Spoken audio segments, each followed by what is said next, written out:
আসসালামু আলাইকুম। বাংলাদেশের সর্ববৃহৎ অনলাইন প্ল্যাটফর্ম বিদ্যাবাড়ির ডিজিটাল ক্লাসরুম থেকে আমি ফুজাইল রহমানী। আজকে আমরা আছি 47তম বিসিএস প্রিলিমিনারি চাকরি প্রস্তুতির বাংলা ভাষা ও সাহিত্য বিষয়ক ক্লাসে সবাইকে স্বাগত জানাচ্ছি। ফুজাইল রহমানী। আপনারা আমাকে দেখতে এবং শুনতে পাচ্ছেন কিনা এক দুজন একটু কমেন্টে জানাবেন।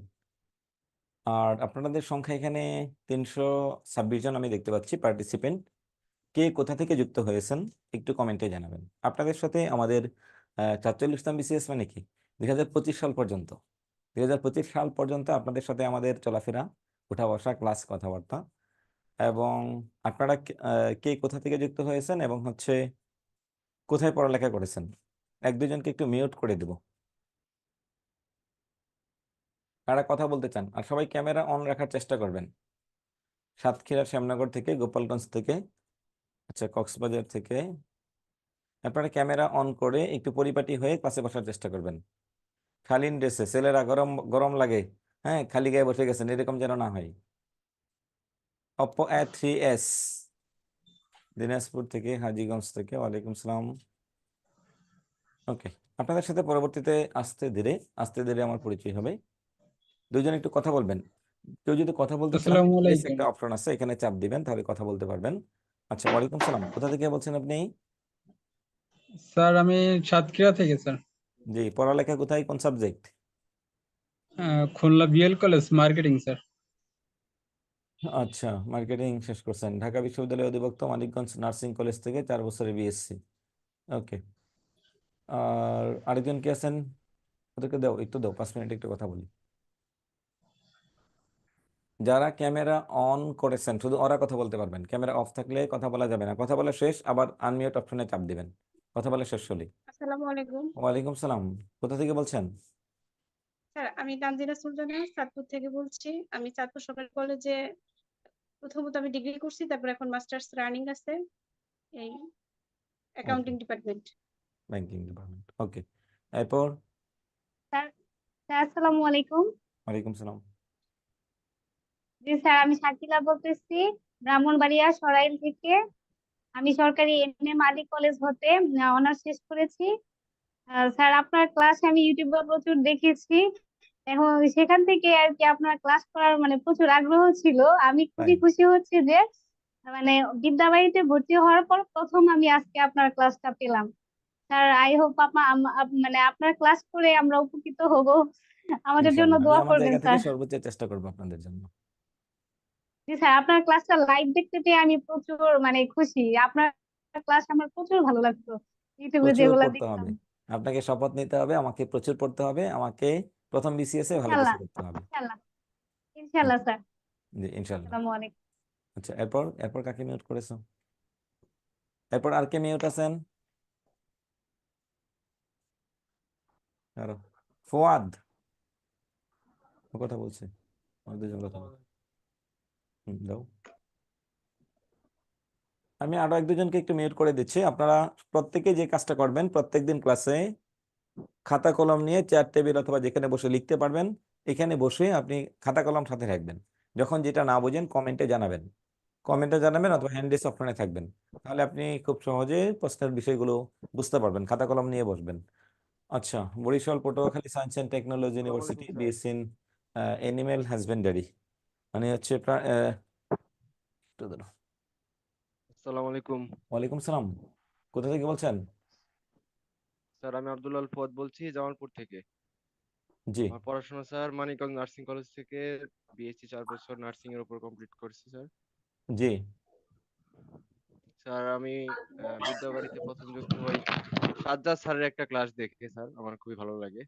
আচ্ছা, আপনার ক্লাসও পরবর্তীতে দেখি স্যার, একের পর এক বিদ্যাবাড়ি ক্লাসগুলো দেখতে জি থাকি। সাজ্জাদ স্যার অনেক তারপর ভালো স্যার, পড়ায়, জি জি। জি স্যার, তারপর স্যার আমার ফাইনাল পরীক্ষা যখন শেষ হয় তখন আমি ভাবি যে আমি বিদ্যাবাড়ির সাথে যুক্ত হব। তো এটা স্যার মার্চ মাসের কথা। তো স্যার এপ্রিলে আমি ভর্তি হই বিদ্যাবাড়ির সাথে, এবং আশা করি স্যার আপনাদের মাধ্যমে ভালো কিছু পাবো আমরা। ইনশাল্লাহ। এরপর কি আছেন? আমি বেশ কয়েকজনকে মিউট করেছি, একটু কথা বলবেন। সুমাইয়া, সমাজ কল্যাণ, ঢাকা আসসালামু বিশ্ববিদ্যালয়, কোন আলাইকুম হল স্যার। আপনার? বেশ কয়েকজনকে মিউট করেছি, আপনারা একটু কথা বলবেন। এবং কেউ স্থানীয়ভাবে রেকর্ড করতে চাইলেও রেকর্ড করতে পারবেন না, অটো রেকর্ড হচ্ছে, এটা পরবর্তীতে আপনাদেরকে দিয়ে দেওয়া হবে। রাকিব সরকার আছেন, রাকিব সরকার, ফারজানা তাসনিম, খাদিজাতুল কুবরা। রাকিব সরকার শুনতে পাচ্ছেন? জি স্যার, আসসালামু কোথা আলাইকুম থেকে স্যার। বলছেন? জি স্যার। কোথায় কোথায়? স্যার আমি পড়াশোনা করেছি বঙ্গবন্ধু শেখ মুজিবুর রহমান বিজ্ঞান ও প্রযুক্তি বিশ্ববিদ্যালয় থেকে মার্কেটিং নিয়ে। আমার মাস্টার সম্প্রতি শেষ হয়ে যাচ্ছে, এমবিএ। আর আমার হোম টাউন দিনাজপুর। আর স্যার আমি অনেকদিন ধরে ফেসবুকে আপনাদেরকে ফলো করতাম। তো স্যার ভর্তি হওয়ার আগে আমি 3টা কোচিং নিয়ে একটু কনফিউশনে ছিলাম যে পিটুয়ে তে ভর্তি হবো না বিদ্যাবাড়িতে ভর্তি হবো নাকি ভিক্টরসে ভর্তি হবো। দেন আমার কিছু ফ্রেন্ড সাজেস্ট করলো যে বিদ্যাবাড়িটা দেখতে পারি। তিনটা দেন প্রতিষ্ঠান কি কি ছিল আপনার? স্যার পিটুয়ে ছিল, ভিক্টরস ছিল এবং বিদ্যাবাড়ি ছিল। তো আমি আচ্ছা 3টার মধ্যে শেষ সময় ইভ্যালুয়েট করছিলাম যে কোথায় ভর্তি হব। আচ্ছা আচ্ছা, ঠিক আছে, থ্যাংক ইউ আপনাকে জি আমাদের স্যার। উপর আস্থা রাখার জন্য। আমরা চেষ্টা করব আপনাদের আস্থার প্রতিদান দেওয়ার জন্য যতটুকু আমাদের দ্বারা সম্ভব হয়। তাসনিম, সরি, ফারজানা তাসনিম। স্যার আসসালামু আলাইকুম। ওয়ালাইকুম সালাম। স্যার কোথায়? আমি ফারজানা। জি, আমি পড়াশোনা করেছি বঙ্গবন্ধু শেখ মুজিবুর রহমান বিজ্ঞান ও প্রযুক্তি বিশ্ববিদ্যালয় থেকে ইংরেজি বিভাগে। তো আচ্ছা আমি এবার মাস্টার্সে ভর্তি হয়েছি, আমার সবেমাত্র অনার্স শেষ হলো। তো আমি এখানে ভর্তি হয়েছি, আমার ভাইয়া প্রাইমারির কোচিং করতো আপনাদের সাথে। তো ভাইয়া এবার রিটার্নে ভাইবা দেওয়ার জন্য মনোনীত হয়েছে। তো ভাইয়া আমাকে সাজেস্ট করলো যে বিদ্যাবাড়ি হচ্ছে অনলাইনের মধ্যে বেস্ট প্ল্যাটফর্ম হবে, তুমি করতে পারো। তো সেজন্য আমার এখানে করা স্যার, ভর্তি হওয়া। Thank you. বাসা কোথায় আপনার? স্যার টুঙ্গিপাড়া, গোপালগঞ্জ। বাহ, চাকরি যদি না পান 2 দিন পরে খবর আছে, হ্যাঁ, ফ্রিলি রিটার্ন জি স্যার, পাস দোয়া করেন। করবেন। আর নাতি শেখ হাসিনার নাতিন নাকি বোন, কোনটা সম্পর্কে? স্যার না। নাতনি, হ্যাঁ, আচ্ছা, এরপরে যান। এরপরে কি আছে? খাদিজাতুল কুবরা। স্যার আসসালামু আলাইকুম। ওয়ালাইকুম সালাম। স্যার আমি পঞ্চগড় থেকে বলছিলাম, পড়াশোনা করছি পাবনা বিজ্ঞান ও প্রযুক্তি বিশ্ববিদ্যালয়ে। আর জব প্রিপারেশন এই ফার্স্ট আমি হচ্ছে বিদ্যাবাড়িতে অ্যাড হয়েছি। আমার অনার্স শেষের দিকে রিসার্চ চলছে, রিসার্চের রিপোর্ট এখনো সাবমিট হয়নি, এই তো আর কি। স্যার চেষ্টা করব ভালোভাবে ক্লাসগুলো করার। আর সাথে ওকে, ঠিক আছে, আজকে পরিচয় পর্ব আমরা এই পর্যন্তই রাখতে পারছি। আর পরবর্তী ক্লাসে আস্তে ধীরে আপনাদের অনেকের সাথেই পরিচিত হব। পরবর্তী ক্লাসে আস্তে ধীরে অনেকেই পরিচিত হব। আমার ক্লাসে বেশ কয়েকজনকে মিউট করব আবার, যারা যারা কিছু প্রশ্নের উত্তর দিতে হবে তখন আমরা আপনাকে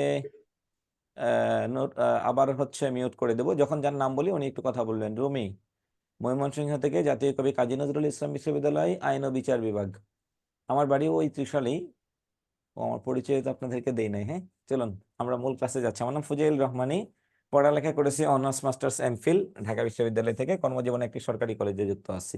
এই হচ্ছে আমার পরিচয়। পরবর্তী ক্লাসে আসতে ধীরে আরো পরিচয় হবে, আরো আমাদের ডিপ থেকে আরো বেশি গভীর থেকে গভীরে যাব। আপনার উদ্দেশ্য হচ্ছে যে কোনো মূল্যে বিসিএস প্রিলিমিনারি পরীক্ষায় বাংলাকে যেন আপনি স্ট্রং জোন করতে পারেন।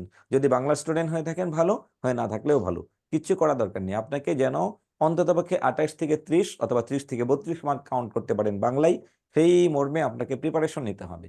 আপনি যত দুর্বলই থাকেন না কেন, যদি আপনি নিজেকে একটু স্ট্রংলি প্রিপারেশন নিতে চান, আপনি যদি চান আমি পারবো, তাহলেই পারবেন। যদি মনে করেন আমি পারবো না, শেষ, দুনিয়ার কারো সামর্থ্য নেই যে আপনাকে ভালো করে পারাবে, এটা সামর্থ্য কারো নেই। তবে আমি সবাইকে অনুরোধ করছি, যেহেতু অনলাইন প্ল্যাটফর্ম, আপনি আপনার বাসায় বসবেন, খাতা কলম নিয়ে ক্যামেরা অন করে রাখার চেষ্টা করবেন, খুব বেশি সমস্যা না হলে। আর খুব বেশি সমস্যা হলে আজকের ক্লাসে মাফ পেয়েছেন, আগামী ক্লাস থেকে কৈফিয়ত দিতে হবে ক্যামেরা অফ কেন, অথবা আপনার কোনো প্রশ্ন থাকলে আমি উত্তর দিতে বাধ্য নই। দুটো কারণে, যে আপনি ক্লাসে মনোযোগী না, অথবা আপনাকে মিউট করলে আপনি আমাকে নাও পেতে পারেন। এই দুই কারণে আমরা আপনাকে মিউট করলেও কথা বলতে পারবো না, কারণ আমার এখানে পর্যাপ্ত ছেলে মেয়ে আছে যারা ক্যামেরা অন করেছে। তো যদি খুব বেশি সমস্যা না হয় এটা।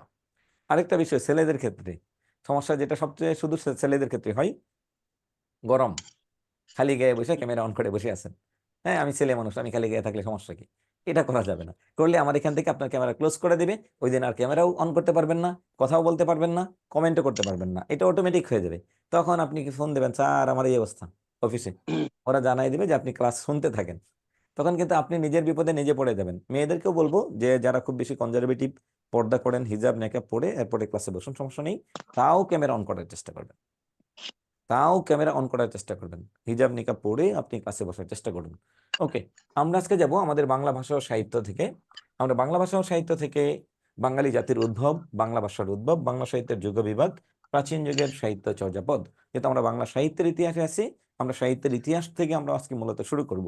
আমার ক্লাসে যদি কারো কোনো প্রশ্ন থাকে সময় দেব, আমরা আলোচনা করব। বাংলা সাহিত্যের ইতিহাসটা কি? বাংলা সাহিত্যের ইতিহাস 3টা ভাগে বিভক্ত। প্রথম ধাপ কি? বাংলা সাহিত্যের সময়গুলোকে 3 ভাগে ভাগ করা হয়েছে। প্রথম ধাপের নাম হচ্ছে প্রাচীন যুগ। প্রাচীন যুগের সময়সীমানা হচ্ছে 650 সাল থেকে 1200 সাল, অথবা 950 সাল থেকে 1200 সাল। এই সময়টাকে বলা হয় বাংলা সাহিত্যের প্রাচীন যুগ। এই প্রাচীন যুগ নিয়ে 2টা মত আছে। ডক্টর মোহাম্মদ শহীদুল্লাহ স্যার বলেছেন 650 সাল থেকে 950, এটা হচ্ছে বাংলা সাহিত্যের প্রাচীন যুগ। আর 950 থেকে 1200 সাল, এটাকে বলেছেন ডক্টর সুনীতি কুমার চট্টোপাধ্যায়। ডক্টর সুনীতি কুমার চট্টোপাধ্যায়ের মতে যদি 2টি মত একসাথে থাকে, তাহলে আমরা অবশ্যই ডক্টর মোহাম্মদ শহীদুল্লাহ স্যারের মতকে প্রাধান্য দেব। অবশ্যই দুটো মত একসাথে থাকলেই আমরা কি করব? এই ডক্টর মোহাম্মদ শহীদুল্লাহ স্যারের মতকে প্রাধান্য দেব। এরপরে দেখুন বাংলা সাহিত্যের মধ্যযুগ 1201 থেকে 1800 সাল, এই সময়কে বলা হয় বাংলা সাহিত্যের মধ্যযুগ। 1801 থেকে বর্তমান পর্যন্ত এই সময়টাকে বলা হয় বাংলাদেশে বাংলা সাহিত্যের আধুনিক যুগ। শেষ আমার 3টা ভাগে আমার বাংলা সাহিত্যের যুগ বিভাগ শেষ। এরপরে আরো ছোট ছোট অনেকগুলো যুগ বিভাগ থাকবে। ছোট অনেকগুলো যুগ বিভাগ থাকবে। আমি এখানে দেখতে পাচ্ছি আমার রুমমেট আছে একজন, আমার হলের, দেখতে পেয়েছে, আমি জানতাম না তুমি এখানে ক্লাসে আছো। আমার হলের আমার রুমমেট, আমি থাকতাম স্যার এফ রহমান হল, ঢাকা বিশ্ববিদ্যালয়ের। রুম নাম্বার লিখে দিছো, থ্যাংক ইউ, চিনতে পেরেছি। আগে জানালে আমি আরো খুশি হতাম যে ভাই আপনার বেঁচে আমি আছি। আচ্ছা, যাই হোক, আমি হলে ছিলাম 2000 কত সাল, 14 সাল থেকে 40তম বিসিএস রিটেন পরীক্ষা দিয়ে হল ছেড়েছিলাম 8 মার্চ 2020 সাল। শিক্ষা ক্যাডারের পরীক্ষা ছিল, 9 মার্চে বাড়ি গিয়েছিলাম। এরপর ভাবছিলাম একটু ঘুরে ফিরে আসি, অনেকদিন ধরে বাড়ি যায় না, এই আর বাড়ি আসা হয়নি। এরপরে জবে জয়েন করা। আচ্ছা, এখন আসুন, এরপরে আর হলে ওঠা হয়নি। আচ্ছা ঠিক আছে, থাকো, পরবর্তীতে কোনো ক্লাস হলে তোমাকে ক্লাসে কথা বলার অধিকার নাই, তোমার সাথে পরে কথা হবে ফোনে। এখন আসুন, 1801 থেকে বর্তমান পর্যন্ত এই সময়টাকে বলা হয় বাংলা সাহিত্যের আধুনিক যুগ। কিন্তু ইংরেজি সাহিত্যের চিত্রটা ঠিক ভিন্ন। ইংরেজি সাহিত্যের চিত্রটা ঠিক ভিন্ন। আপনি যদি যান old period, middle period, romantic period, renaissance period, new classical period, romantic period, Victorian period, modern period, post modern period. এখানে আবার বলবে রেনেসাঁ, প্রিপারেশন ফর রেনেসাঁ, এরপরে কি আছে এলিজাবেথান, এরপরে কি আছে জেকোবিয়ান, কেরোলিন, কমনওয়েলথ, এটা কত, এটা কত, এটা কত, এটা কত, হ্যাঁ, কোন সালে কোন শত, কত সাল থেকে কত সাল পর্যন্ত এখানে। হ্যাঁ, তাহলে এখানে একটু দেখুন, বাংলা সাহিত্যে এরকম প্রশ্ন এখন পর্যন্ত আসেনি, সরাসরি সাল দিয়ে এই প্রশ্ন আসেনি। তাহলে দেখুন বাংলা সাহিত্যের ইতিহাস এবং ইংরেজি সাহিত্যের ইতিহাস। 450 সাল থেকে বাংলা ইংরেজি সাহিত্য শুরু হয়, আর বাংলা সাহিত্য শুরু হয় 650 সাল থেকে। এখানে একটা প্রশ্ন এসেছিল যে বাংলা সাহিত্যের ইতিহাস এবং ইংরেজি সাহিত্যের ইতিহাস, দুইটার মধ্যে সবচেয়ে আগে শুরু হয় বা পুরাতন ইতিহাস কোনটি? ইংরেজি সাহিত্যের ইতিহাস, এটা হচ্ছে একটু বেশি পুরাতন। এখন আসুন, আমার দরকার হচ্ছে বাংলা সাহিত্যের ইতিহাস। আজকে আমরা যাবো কত? প্রাচীন যুগ। তবে এখানে আমরা আরো কিছু যুগ পাবো। 1201 থেকে 1350। দেখুন, 1201 থেকে 1350 এই সময়টিকে বলা হয় বাংলা সাহিত্যের অন্ধকার যুগ। এটা পরবর্তী ক্লাসে আসবো যে যুগ বিভাগের মধ্যে 1201 থেকে 1350। এখান থেকে এই বছর বিসিএস একটা প্রশ্ন আসছে, 1201 থেকে 1350, 150 বছরকে বলা হয় বাংলা সাহিত্যের অন্ধকার যুগ। এই রামায়ণ পণ্ডিত একটা বই রচনা করেছেন কি শূন্য পুরাণ, এটা বই হুলায়ুদ মিস্টার শেখ শুভোদয়া, আমরা এই যুগে এসে আমরা আলোচনা করব। তাহলে দেখুন আরো কিছু যুগ আছে, 1760 থেকে 1860। এখান থেকে সরাসরি যুগ থেকে প্রশ্ন না আসলেও একটা প্রশ্ন এসেছিল 38তম বিসিএসে, ভারতচন্দ্র রায়গণাকর মৃত্যুবরণ করেন কত সালে? 1760, কারণ তার মৃত্যুর মধ্য দিয়ে বাংলা সাহিত্যে এই যুগে শুরু হয়। দেখুন প্রশ্নটা একটু ক্রিটিক্যাল, একটু ঘুরিয়ে দিয়েছে, এটা একটু দেখবেন। আর যদি সম্ভব হয়, এই মুহূর্তে আমি একটা লাইভ থেকে বের হয়েছিলাম, সম্ভব হলে আমাদের বিদ্যাবাড়ি পেজে বাংলা সাহিত্যের ইতিহাস নিয়ে একটু আলোচনা করেছে, যে কোনটার সাথে এইটা থেকে 40, 41, 42 কোনটার সাথে কেমন প্রশ্নটা সম্পৃক্ত ছিল, বা কোন কোন জায়গা থেকে ঘুরে ঘুরে প্রশ্ন আসতেছে, একটু সুযোগ পেলে দেখে নেবেন। আবার এই প্রশ্ন আসছে, তিলোত্তমা সম্ভব কাব্য কত সালে প্রকাশিত হয়? এখানে আরেকটা প্রশ্ন আসছিল 1861 সাল, মেঘনাদ বধ কাব্য কত সালে প্রকাশিত হয়? আবার এখান থেকে আরো কিছু প্রশ্ন আসছিল, দুর্গেশ নন্দিনী এটার সাথে 1865 সাল, এই সালগুলো ইম্পর্টেন্ট, কারণ এই সালে যখন তিলোত্তম সম্ভব রচনা করে মাইকেল মধুসূদন দত্ত, ওই সময় থেকে বাংলা সাহিত্যের মূল আধুনিক যুগ শুরু হয়ে গেল। এই জন্য 1760 থেকে 1860 এই সময়টাকে বলা হয় বাংলা সাহিত্যের যুগ ও সন্ধিক্ষণ। এখান থেকে গত বিসিএস একটা প্রশ্ন আসছে, তুমি মা কল্পতরু আমরা সবাই পোষা গরু কার লেখা? একমাত্র সাহিত্যিক ঈশ্বরচন্দ্র গুপ্ত। আমরা ওখানে গিয়ে আমরা আলোচনা করব। আমরা এখন যাব হচ্ছে বাংলা সাহিত্যের প্রাচীন যুগের নিদর্শন চর্যাপদ। একটু বলে রাখি, আমি এমফিল করেছিলাম, মাস্টার্স অফ ফিলোসফি করেছি হচ্ছে সুফিজম লিটারেচার, আধ্যাত্মিক সাহিত্য। এই আধ্যাত্মিক সাহিত্যটা কি, এটার সাথে আমরা এখানে কিছু মিল পাবো, যে আধ্যাত্মিক সাহিত্য আবার কি ধরনের সাহিত্য। আধ্যাত্মিকতা বলতে আমরা কোন জিনিসটাকে বুঝি। 3টা বছর গবেষণা করেছি শুধু এই আধ্যাত্মিক সাহিত্যের মানেটা কি, পড়ালেখা। এখন আমরা একটু দেখবো যে আধ্যাত্মিক সাহিত্যের সাথে চর্যাপদের সাথে বা এই সাথে মিলটা কি। চর্যাপদ মানেটা কি?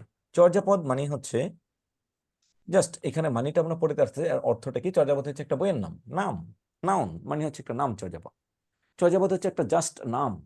কার নাম? একটা বইয়ের নাম, শেষ। এটা হচ্ছে চর্যাপদ, হচ্ছে বাংলা সাহিত্যের প্রাচীন যুগের একমাত্র সাহিত্যিক নিদর্শন। চর্যাপদ হচ্ছে কি? কবিতা। এটা একটা কবিতার বই। প্রাচীনকালে সাহিত্যগুলো ছিল শুধু কবিতা। প্রাচীনকালে সাহিত্য মানে কি ছিল? শুধু কবিতা ছিল। আর কবিতা লেখার পর এটা ভাইরাল হয়ে যেত। এখন দেখুন, আপনার আমার হাতে প্রচুর পরিমাণ বিনোদনের মাধ্যম আছে। কিচ্ছু নাই বিনোদনের মাধ্যম। আপনার হাতে একটা ফোন আছে, ফোনের মধ্যে ইউটিউব আছে, আপনার ভালো লাগে না ইউটিউব, ফেসবুক আছে।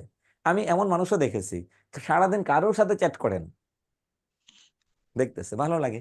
আমরা যখন কলেজে যাই, কলেজে একটা ক্লাস 2টা ক্লাস, আর কোনো ক্লাস নেই, শুধু শুধু 3-4 ঘন্টা বসে থাকা লাগে। এই সেই মিটিং চলতেছে, খুব ভাইটাল মিটিং, হ্যাঁ চালাচ্ছি, ভালো লাগতেছে, শেষ। কারণ কাম নাই কাজ নাই, এই সরকারি কলেজের মাস্টারি করলে যে সুবিধাটা, কাম নাই কাজ নাই, চালাচ্ছি, চলছে, কোনো কিছুই না, উদাই। মানে এটা আপনাদেরকে বিশ্বাস করানো যাবে না, আপনারাও একটা সময় অভ্যস্ত হয়ে যাবেন। এখন তো বাচ্চা পোলাপান প্রচুর পড়তেছেন, প্রচুর প্রেশারে আছেন, একটা সময় আপনারা এটা অভ্যস্ত হয়ে যাবেন। আমার বিনোদন, আমারে একটা রুমে রাইখা দেন দরজাটা বন্ধ করে, আমারে শুধু নেট কানেকশনটা দিয়ে দেন, ভাই 24 ঘন্টা থাকতে পারবো, আমার কোনো কষ্ট লাগবে না, শেষ। কারণ হচ্ছে কি, আমার বিনোদনের মাধ্যম আছে। আমি ইউটিউব পছন্দ করি না, আমি ফেসবুক পছন্দ করি না, পড়তে পছন্দ করি, গুগলে বহুত বই আছে, দাম পড়তেছি।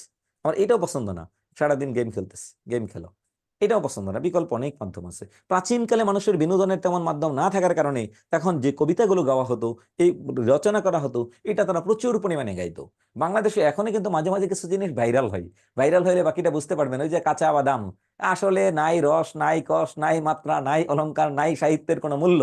হঠাৎ একটা ভাইরাল হলো মানে হয়ে গেল, কে গাইছে, কোন ভুবন বাদ্যকার, ভাইরাল হয়ে গেছে। এরকম আরো অনেকগুলো বিষয় আছে, হঠাৎ করে ভাইরাল হয়ে গেলে শেষ। প্রাচীন কালের গান আবার ভাইরাল হয়েছে। এটা ছিল এরকম যে কবিতাটা লিখলেই মানুষ বিনোদনের খোরাক হিসেবে এটাকে ভাইরাল করে দিত, মুখে মুখে প্রচলিত হতো। আমরা মধ্যযুগে পড়বো লোক সাহিত্য, মানুষের মুখে মুখে তৈরি, হাজার হাজার বছর চলেছে, কোথাও লেখা ছিল না, কোথাও লেখা ছিল না লোক সাহিত্যগুলো, সারা বছর মানুষের মুখে মুখে চলেছে, প্রজন্মের পর প্রজন্ম। এটাকে বলে লোক সাহিত্য। তখনকার মানুষের আনন্দের খোরাক ছিল এই কবিতা। এই কবিতাগুলোকে মানুষ কি করতো? গান হিসেবে গাইতো, গান হিসেবে গাইতো এই কবিতা। আমরা দেখি কাজী নজরুলের অনেকগুলো কবিতা আছে যেটাকে গান হিসেবে গাওয়া যায়, শরীরের রক্তের মধ্যে টকবক টকবক শুরু করে, হ্যাঁ, দুর্গম গিরিকান্তার মরু দুস্তর পারাপার, লঙ্ঘিতে হবে রাত্রি নিশীথে যাত্রীরা হুঁশিয়ার। রচনা করেছিল তিনি একটা কাব্য মাত্র, তৌহিদের ওই মুর্শিদ আমার মুহাম্মদের নাম, ক্ষুধার প্রেমে সরাব পেয়ে বেহুশ হয়ে রই পড়ে হাই। জাস্ট একটা কবিতা। যখন হুজুরে গায়, যখন একজন গায়কে গায়, তখন বোঝা যায় কি সুর, কি সুর। যে এটা পছন্দ করে তার জন্য, যে এটা পছন্দ করে তার জন্য। এখন আসুন, এটাও ছিল তৎকালীন, যেহেতু অন্য কোনো মাধ্যম ছিল না, তাই তারা এটাকে খুব পছন্দ করতো।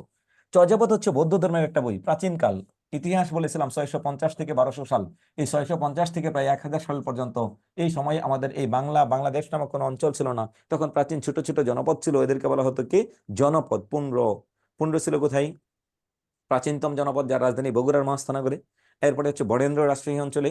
এরপরে হচ্ছে কি এই গৌর, চাঁপাইনবাবগঞ্জ, মুর্শিদাবাদ, মালদহ। এরপরে বঙ্গ, ঢাকা, ময়মনসিংহ, ফরিদপুর। এরপরে চট্টগ্রাম, সিলেট। এই বছর আসছে বিসিএস এ। চট্টগ্রাম, সিলেট কি ছিল? হরিকেল। সমতট ছিল কুমিল্লা, নোয়াখালী।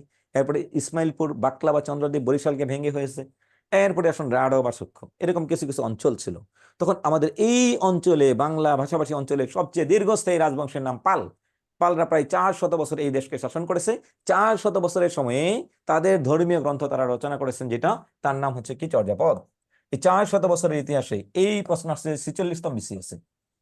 বৌদ্ধ চর্যাপদ, বৌদ্ধ সহজিয়া ধর্মের সাধন তত্ত্ব, 46তম বিসিএস এখানে একটু টাইপিং মিস্টেক করেছে, শব্দটা সহজিয়া অথবা সহজ জানি, ওটা অন্তস্থ জকে ঘানি লিখে ফেলছে, ঘানি, এটা টাইপিং মিস্টেক।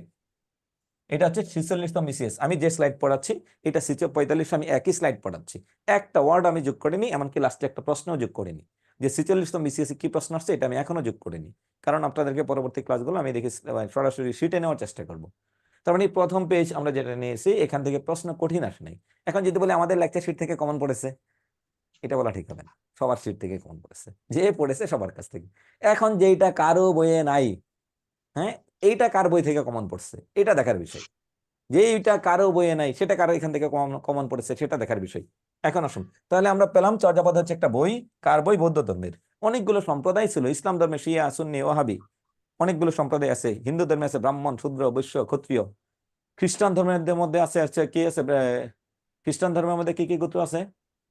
Protestant, Catholic. এরা কিন্তু কখনো মারামারি করে না। আমরা মুসলিমরা যেমন মারামারি শুরু করে দেই, হ্যাঁ এই তুই ওহাবি আমি তাহেরি, হ্যাঁ তাহলে শেষ। আর ওদের মধ্যে কিন্তু এরকম কোনো মারামারি হয় না কখনো, কখনো কখনো কখনো কখনোই তাদের মধ্যে কোনো মারামারি, ঝগড়া ঝাঁটি ঝামেলা কোনো কিছুই হয় না। হয় শুধু আমাদের মুসলমানদের মধ্যে, হয় শুধুমাত্র আমাদের হিন্দুদের মধ্যে, আর কারোর মধ্যে হয় না। বৌদ্ধদের মধ্যে খুব একটা এই সমস্যাগুলো হয় না। তাহলে আমরা দেখতে পাই, আপনি একটু দয়া করে কমেন্টে লিখবেন আপনি কোন সম্প্রদায়ের মানুষ। এটা বিসিএস ভাইবার প্রশ্ন, আপনি কোন সম্প্রদায়ের মানুষ? আপনি কোন সম্প্রদায়ের মানুষ? দয়া করে দ্রুত কমেন্টে উত্তর লিখবেন। আপনাকে কিছু কিছু ক্ষেত্রে কমেন্টে উত্তর লিখতে হবে। হ্যাঁ, মুসলমান যারা যারা আছেন এরা তো খুব চালাক, এরা তো শুনেই ফেলছেন উত্তর। এই বেনু অধিকারী 12টা বাজেছেন। হিন্দু, আপনি তো হিন্দু না। রাকিব সরকার মুসলিম বললে তো হবে না, মুসলিম বলে আমি তো বলি না। আপনি জাতির নাম কি? একজন লিখছেন ইসলাম, ইসলাম বললে তো হবে না, ইসলাম তো হচ্ছে ধর্ম। বিতু চাকমা লিখছেন বৌদ্ধ, বৌদ্ধ বললে তো হবে না, বৌদ্ধের মধ্যে অনেকগুলো সম্প্রদায় আছে। এই মুসলমান, ইসলাম 12টা বাজেছেন। এই ক্ষত্রিয়, হ্যাঁ ক্ষত্রিয় ঠিক আছে, রূপালী রায় ঠিক আছে। সনাতন ধর্মাবলম্বী পল্লবী দাস, আমি বলি না আপনার ধর্ম কি, আমি বলছি আপনি কোন সম্প্রদায়ের মানুষ। সুন্নি সুন্নি সুন্নি, হ্যাঁ সনাতনী, সনাতনী বললে হবে না, সনাতনী বললে হবে না। ব্রাহ্মণ, শূদ্র, বৈশ্য, ক্ষত্রিয় কোনটা? সাইফুল ইসলাম, আমি মানুষ। এই আমার ক্লাসে মানুষের বাইরে কেউ আসে না। এই মানুষ কবিতা পড়বেন? কার কবিতা? কাজী নজরুল ইসলামের। হ্যাঁ তাহলে বুঝেন আপনি মানুষ, এটা আমি জানি। জিন পড়ি আর হচ্ছে কারা কারা, ওই যে বেহেশতের হুর, এরা কোনোদিন আমার ক্লাসে ঢুকবে না। ওদের টাকা পড়ছে, পড়ালেখা এত কষ্টের জিনিস। সাইফুল দ্রুত কমেন্ট করবেন। অনেকেই আবার তাও লিখছেন, হ্যাঁ সুন্নি সুন্নি সুন্নি। একজন লিখছেন খ্রিস্টিয়ান, খ্রিস্টিয়ান হলে আপনার সম্প্রদায় আছে তো, আপনি কি কোন সম্প্রদায়? তঞ্চঙ্গা, কে লিখছেন? জয়ন্তা, তঞ্চঙ্গা আপনি কি বৌদ্ধ নাকি খ্রিস্টান? এটা ক্লিয়ার করবেন। তঞ্চঙ্গা তো আপনি জাত, হিন্দু, নমশূদ্র, সুন্নি, ব্রাহ্মণ, ক্ষত্রিয়, হানাফি, এটা মাযহাব। এটা মাযহাব এক জিনিস। ভাইবা বিসিএস 12টা বাজাবেন, ভাইবা 12টা বাজাবেন। মনে রাখবেন, যে স্যার আপনাকে প্রশ্ন করবে ওই স্যার কিন্তু বুঝে শুনে উত্তর দিবে, ওই স্যার কিন্তু ভালো জানে। ইসলাম, সালমা খাতুন, আপনি যে ইসলাম, আমি কি চাইছি? হ্যাঁ আমি কি এটা চেয়েছি? আমি কিন্তু এটা চাইনি। আপনি প্রশ্নটা উত্তরটা বুঝে শুনে দিবেন। আপনি উত্তরটা বিসিএস এর ভাই ভাই কিন্তু এই প্রশ্নগুলো আপনাকে বলবে, তখন কিন্তু আপনি বিপাকে পড়ে যাবেন। তখন আপনি বিপাকে পড়ে যাবেন, যখন বিসিএস ভাই ভাই আপনাকে এই প্রশ্ন বলবে তখন আপনি একবারে পুরো বিপাকে পড়ে যাবেন। আমার প্রিলির সাথে ভাইবা, যেহেতু অনেকগুলো ভাইবা দেওয়ার অভিজ্ঞতা আছে, প্রিলির সাথে ভাইবা যতটুকু কার্যকর আমি ততটুকু তথ্য প্রিলির ক্লাসে আমি দিয়ে দেবো। শিয়া আর সুন্নির পার্থক্য কি? বহুত পার্থক্য। একজন মনে করে হযরত মুহাম্মদ সাল্লাল্লাহু আলাইহি ওয়াসাল্লাম পৃথিবীর সর্বশেষ এবং সর্বশ্রেষ্ঠ নবী, খতমে নবুয়ত ওনার মধ্য দিয়ে সমাপ্ত হয়েছে। আরেকজন মনে করে না, হযরত মুহাম্মদ সাল্লাল্লাহু আলাইহি সাল্লাম শেষ নবী কোনোদিন হতেই পারে না, হযরত আলী রাদিয়াল্লাহু তাআলা আনহু হচ্ছে সর্বশেষ নবী, আল্লাহ মাফ করুক। তারা আজানের মধ্যে তারা বলে, আমরা মুসলমানরা বলে কি, সুন্নিরা আশহাদু আন্না মুহাম্মাদার রাসূলুল্লাহ, আর তারা বলে আশহাদু আন্না ওলিউল্লাহ, আলী ওলিউল্লাহ। বহুত পার্থক্য আছে। স্যার আমার বৌদ্ধ জয়ন্ত, হ্যাঁ ঠিক আছে, এবার ঠিক আছে। তাহলে আপনি তঞ্চঙ্গা লিখছেন কেন? তঞ্চঙ্গা তো আপনি একটা জাতি, উপজাতি, ক্ষুদ্র নৃগোষ্ঠী, আপনি একটা আদিবাসী, আপনি যেটা বলেন না কেন, কিন্তু হচ্ছে এটাকে একটু বুঝে উত্তর দিতে হবে। আমার ছোট ভাই 34 বিসিএস এ এডুকেশনে ফার্স্ট হয়েছে, তার এখানে একটা প্রশ্ন ছিল, ছোট্ট এরকম একটা প্রশ্ন, রাষ্ট্রবিজ্ঞানে ফার্স্ট হয়েছে 34 বিসিএস এ। আচ্ছা এখন আসুন, তা এখানে ঘটনাটা ছোট ছোট ঘটনা, খুব যে কঠিন বড় ঘটনা এরকম নয়। আরেকটু বলে দিই, একটু ভয় দেখ। 43তম বিসিএস এ ভাইবা দিয়েছিল 9000 প্রার্থী, চাকরি পেয়েছে 2800। এমনকি প্রথম শ্রেণী দ্বিতীয় শ্রেণী সব, প্রাইমারি স্কুলের হেডমাস্টার আর ইউনিয়ন ভূমি অফিসের এই নায়েব যেটা সহকারী ভূমি কর্মকর্তা সব মিলে 2800। ফেল কয়জন? 6200। মনে রাখবেন এই 6200 কিন্তু প্রিলি পাস 200 মার্কেট, এই 6200 কিন্তু 900 মার্কেট রিটেন পাস। এরপরে ভাই ভাই ফেল। কি ফেল? স্যার এই তোমার সম্প্রদায়ের নাম কি? স্যার মুসলমান। 1 কিলো মাইরা একদম মাইরা ফেলাবো যদি খালি আপনি না মানেন। শেষ, খাইছেন ধরা। আল্লাহর রাস্তে মাফ চাই, ক্রস আপনার নামের পাশে। আপনাকে আজকে আর চাকরি দিতে পারতেছে না। স্যার আমি হিন্দু, আমি সনাতন, আমি বৌদ্ধ। আপনাকে বৌদ্ধ ধর্ম জানতে চাই নাই, কিচ্ছু বলবে না আপনাকে, কিচ্ছু বলবে না। আপনার সিরিয়াল এই যে 6200-র মধ্যে। এনাফ, এতটুকু প্রশ্ন। এটার নাম বিসিএস ভাইবা, এটার নাম হচ্ছে বিসিএস ভাইবা। আসছেন তো? আস্তে আস্তে সব শিখবেন, আস্তে আস্তে সব শিখবেন। আমরা যখন মায়ের গর্ভ থেকে জন্ম নিয়েছে একটা সময় শুধু মাতৃদুগ্ধ, এরপরে আস্তে আস্তে একটু শক্ত খাবার, এখন দুনিয়ার হাড্ডি গুড্ডি যা আছে সব খেয়ে ফেলি। হ্যাঁ, আস্তে আস্তে সবই শিখবেন। মনে রাখবেন আজকের ক্লাস থেকে শুরু হলো আপনার বিসিএস ভাইবার যাত্রা, আজকের ক্লাসে শুরু হবে বিসিএস রিটেনের যাত্রা, আজকের ক্লাস থেকে শুরু হবে বিসিএস প্রিলির যাত্রা। আমি আমার সাবজেক্টের সাথে সম্পৃক্ত বিসিএস ভাইবা সম্পর্কে যতটুকু আলোচনা করার দরকার সবগুলো করে দেবো। এই 6200 ফেল, এখানে সংখ্যাটা একেবারে নগণ্য নয়, এখানে সংখ্যাটা বেশি, 2 গুণের বেশি। এটা একটু মনে রাখবেন। একজন লিখছেন বাঙ্গালা সম্প্রদায়, আফরিন জাহান, এতটুকু এনাফ। বাঙ্গালা সম্প্রদায় না। যদি বলেন আমি বাঙালি, কোন সেন্স থেকে বলছেন এটা বুঝে উত্তর দিতে হবে। যদি বাঙালি বলতেই চান আপনাকে হিসাব দিতে হবে, স্যার আমি জন্মসূত্রে বাংলাদেশি, সংবিধানের এত নম্বর অনুচ্ছেদে আছে, আর জাতিতে আমি বাঙালি। যদি বলে ধর্মের দৃষ্টিকোণ থেকে কি? না স্যার আমি বাঙালি, ধর্মের দৃষ্টিকোণ থেকে আমি বাঙালি। এনাফ, বাবা হয়েছে মা হয়েছে, আর লাগবেন। কি করবেন? নাম্বার তো ওরা আমার চোখের সামনে দিবেন, আমি বের হলে পরে নাম্বার দিবে। শেষ। সমস্যাটা এই জায়গায় একটু খেয়াল করবেন। চর্যাপদের ভিন্ন নাম, এটা আমরা পরবর্তীতে আসবো। চর্যাপদ আবিষ্কারের ইতিহাস। চর্যাপদটা কি আমরা এটা আগে একটু পড়ে আসবো যে চর্যাপদ বাস্তবে কি। আমরা তো চর্যাপদ শুধুমাত্র একটা নাম পড়লাম। চর্যাপদ হচ্ছে একটা বই। চর্যাপদ হচ্ছে একটা বই। এই বইটা কারা রচনা করেছেন? পদগুলো পদকর্তাগণ মানে রচয়িতাগণ সিদ্ধাচার্য বা মহাসিদ্ধা। যে সিদ্ধে আচার্য হয়েছেন, সিদ্ধ যিনি আচার্য লাভ করেন তার নাম হচ্ছে মহাসিদ্ধা। তারা গুরু প্রদত্ত তন্ত্র মতে দীক্ষিত। এটার মানে কি? গুরু প্রদত্ত তন্ত্র মতে দীক্ষিত। আমি যাকে ফলো করি, পীর ফার্সি ভাষায় বলি, মুর্শিদ, তৌহিদের ওই মুর্শিদ, আমার একটা গান বলছিলাম একটু আগে, মুর্শিদ অর্থাৎ আমি যাকে ফলো করি, আমি যাকে ফলো করি অর্থাৎ আমি ওই যে অমুক পীর তমুক পীর, লাল সালুতে মজিদ পীর, পীর মজিদ, এরপরে হচ্ছে কি আওয়ালপুরের পীর। হ্যাঁ, ঠক পীরের পড়ায় কি কাজ হয়? এই যে পীর যেটা আছে আমাদের সমাজের মানে রন্ধ্রে রন্ধ্রে। একজন লিখছেন স্যার নাস্তিক হলে কি বলবেন? ভাই আমি মাফ চাই, আমি এটা জানি না। কে গো জাহিদ হাসান, আপনার এত প্রশ্ন কেন? নাস্তিক হলে কি বলবে? নাস্তিক হলে ভাই আমি মাফ চাই, নাস্তিকের প্রশ্নের উত্তর আমার কাছে এই মুহূর্তে নাই, আরো পড়ালেখা করে পরবর্তীতে দিতে হবে। এখন আসুন, এইটা হচ্ছে কি আমি একজনকে ফলো করি, সে বলে হ্যাঁ তুমি ভালো মানুষ, 1 দিন 2 দিন 1 বছর 5 বছর দেখার পরে তখন আমাকে বলবে নাও তোমার খিলাফত দিলাম, তুমিও মানুষকে পীর বানাও। যারা ভালো মানুষ এদের কাজ হচ্ছে এটা, এটাও কাজ হচ্ছে এটা। যে মানুষগুলো এই সাহিত্য রচনা করেছিলেন তান্ত্রিক সাধনায় সিদ্ধ, আমার সাহিত্যের নাম ছিল সুফিজম লিটারেচার, আধ্যাত্মিক সাহিত্য। এরা প্রত্যেকটা মানুষ ছিলেন আধ্যাত্মিক মানুষ ছিলেন। তার মানে গুরু তাকে পরীক্ষা করতে বিভিন্ন আধ্যাত্মিকতার মধ্য দিয়ে, তারা ওইটাতে যদি পার পেয়ে যেতেন তাহলে তারা এই খলিফা অর্থাৎ হচ্ছে মহাসিদ্ধা লাভ করতেন। এরকম মানুষের সংখ্যা কেউ বলছেন 23, কেউ বলছেন 24। বাংলা সাহিত্যের চিরন্তন প্রতিদ্বন্দ্বী 2 ভাই, ডক্টর মোহাম্মদ শহীদুল্লাহ, এরপরে কি আছে সুনীতি কুমার। কিন্তু এখানে আমরা দেখতে পাই ডক্টর মোহাম্মদ শহীদুল্লাহ স্যার বলছেন 23টি আর উনি বলেছেন 24টি। সুকুমার সেন কে 23 জন মানুষ মিলে এটা বইটা লিখছেন, আবার আরেকজন বলছেন 24 জন। সমস্যার সমাধান করব। তার মানে যারা রচনা করেছিলেন তারা প্রত্যেকে ধার্মিক মানুষ ছিলেন। এই বইটা কি একটা কবিতার বই। এখানে একটা কবিতার বই, এখানে কবিতার সংখ্যা, পদের সংখ্যা মানে কবিতার সংখ্যা, একজনে বলেছেন 50টি, একজনে বলছেন 51টি। মনে রাখবেন এখানে একটা টেকনিক, তার নাম হচ্ছে যেটা ছোট সংখ্যা সেটা ডক্টর মোহাম্মদ শহীদুল্লাহ স্যারের মত। ডক্টর মোহাম্মদ শহীদুল্লাহ স্যার একটা বই লিখছিলেন বুদ্ধিস্ট মিস্টিক সং, চর্যাপদ সংক্রান্ত একটা বই লিখছেন। এটাও 37 BCS আসছে। Buddhist mystic song, Buddhist mystic song. এই বুদ্ধিস্ট মিস্টিক সং এর মধ্যে তিনি বলেছেন ছোট সংখ্যা 50 বা 51, এটার মধ্যে ছোট 50, 23 অথবা 24 এর মধ্যে ছোট হচ্ছে 23, এরপরে 650 অথবা 950, 650 অথবা 950 এর মধ্যে ছোট কোনটা? 650, 650 অথবা 950 এর মধ্যে ছোট হচ্ছে কোনটা? 650। এই ছোট সংখ্যাগুলো বলেছেন কে? ডক্টর মোহাম্মদ শহীদুল্লাহ, মনে রাখবেন। আর বড় সংখ্যা যে মন চাই সেই, তার বিপরীতে যে আছে উনি। তাহলে এটা একটা বই রচনা করেছেন। এটা একটা বই, যারা রচনা করেছেন তাদের সংখ্যা 50-52 জন, সরি কবিতার সংখ্যা 50-52টি। এই বইয়ে আর রচনা করেছেন 23 অথবা 24 জন মানুষ। আরেকটু বই সম্পর্কে জানি, পরে বই থেকে আসছে পরে বুঝবো। এই 50-52টি কবিতার মধ্যে এক বেটাই মিলে এক ব্যক্তি রচনা করেছেন হচ্ছে কয়টি? 13টি পদ রচনা করেছেন। পদের সংখ্যা কানহপা, কানুপা, কানাপা, অনেকগুলো নাম আছে তার সাহিত্যে। একাই সবচেয়ে বেশি রচনা করেছেন। দ্বিতীয় সর্বোচ্চ যিনি পদ রচনা করেছেন তার নাম হচ্ছে ভুসুকোপা, পদের সংখ্যা হচ্ছে 8টি। এখন উনি একটা পদের মধ্যে নিজেকে বাঙালি বলে ঘোষণা করেছেন, আজি ভুসুকো বাঙালি বইলি। আমি আজকের ভুসুকো একজন বাঙালি এবং একজন বৈরী। আমি আজকের ভুসুকো একজন বাঙালি এবং একজন বৈরী। তাহলে দেখুন বাঙালি এবং বৈরী। তাহলে এখানে একটু খেয়াল করবেন যে যেহেতু তিনি নিজেকে বাঙালি বলে দাবি করেছেন, যখন পরীক্ষায় আসবে চর্যাপদের বাঙালি পদকর্তার নাম কি? ভুসুকোপা। এখন রিটেনে যদি প্রশ্ন আসে 3 মার্কের, তখন বলবেন ডক্টর মোহাম্মদ শহীদুল্লাহর মতে, সুনীতি কুমার চট্টোপাধ্যায়ের মতে, আমার মতে। আমার মতে না, মানে আপনার মতে।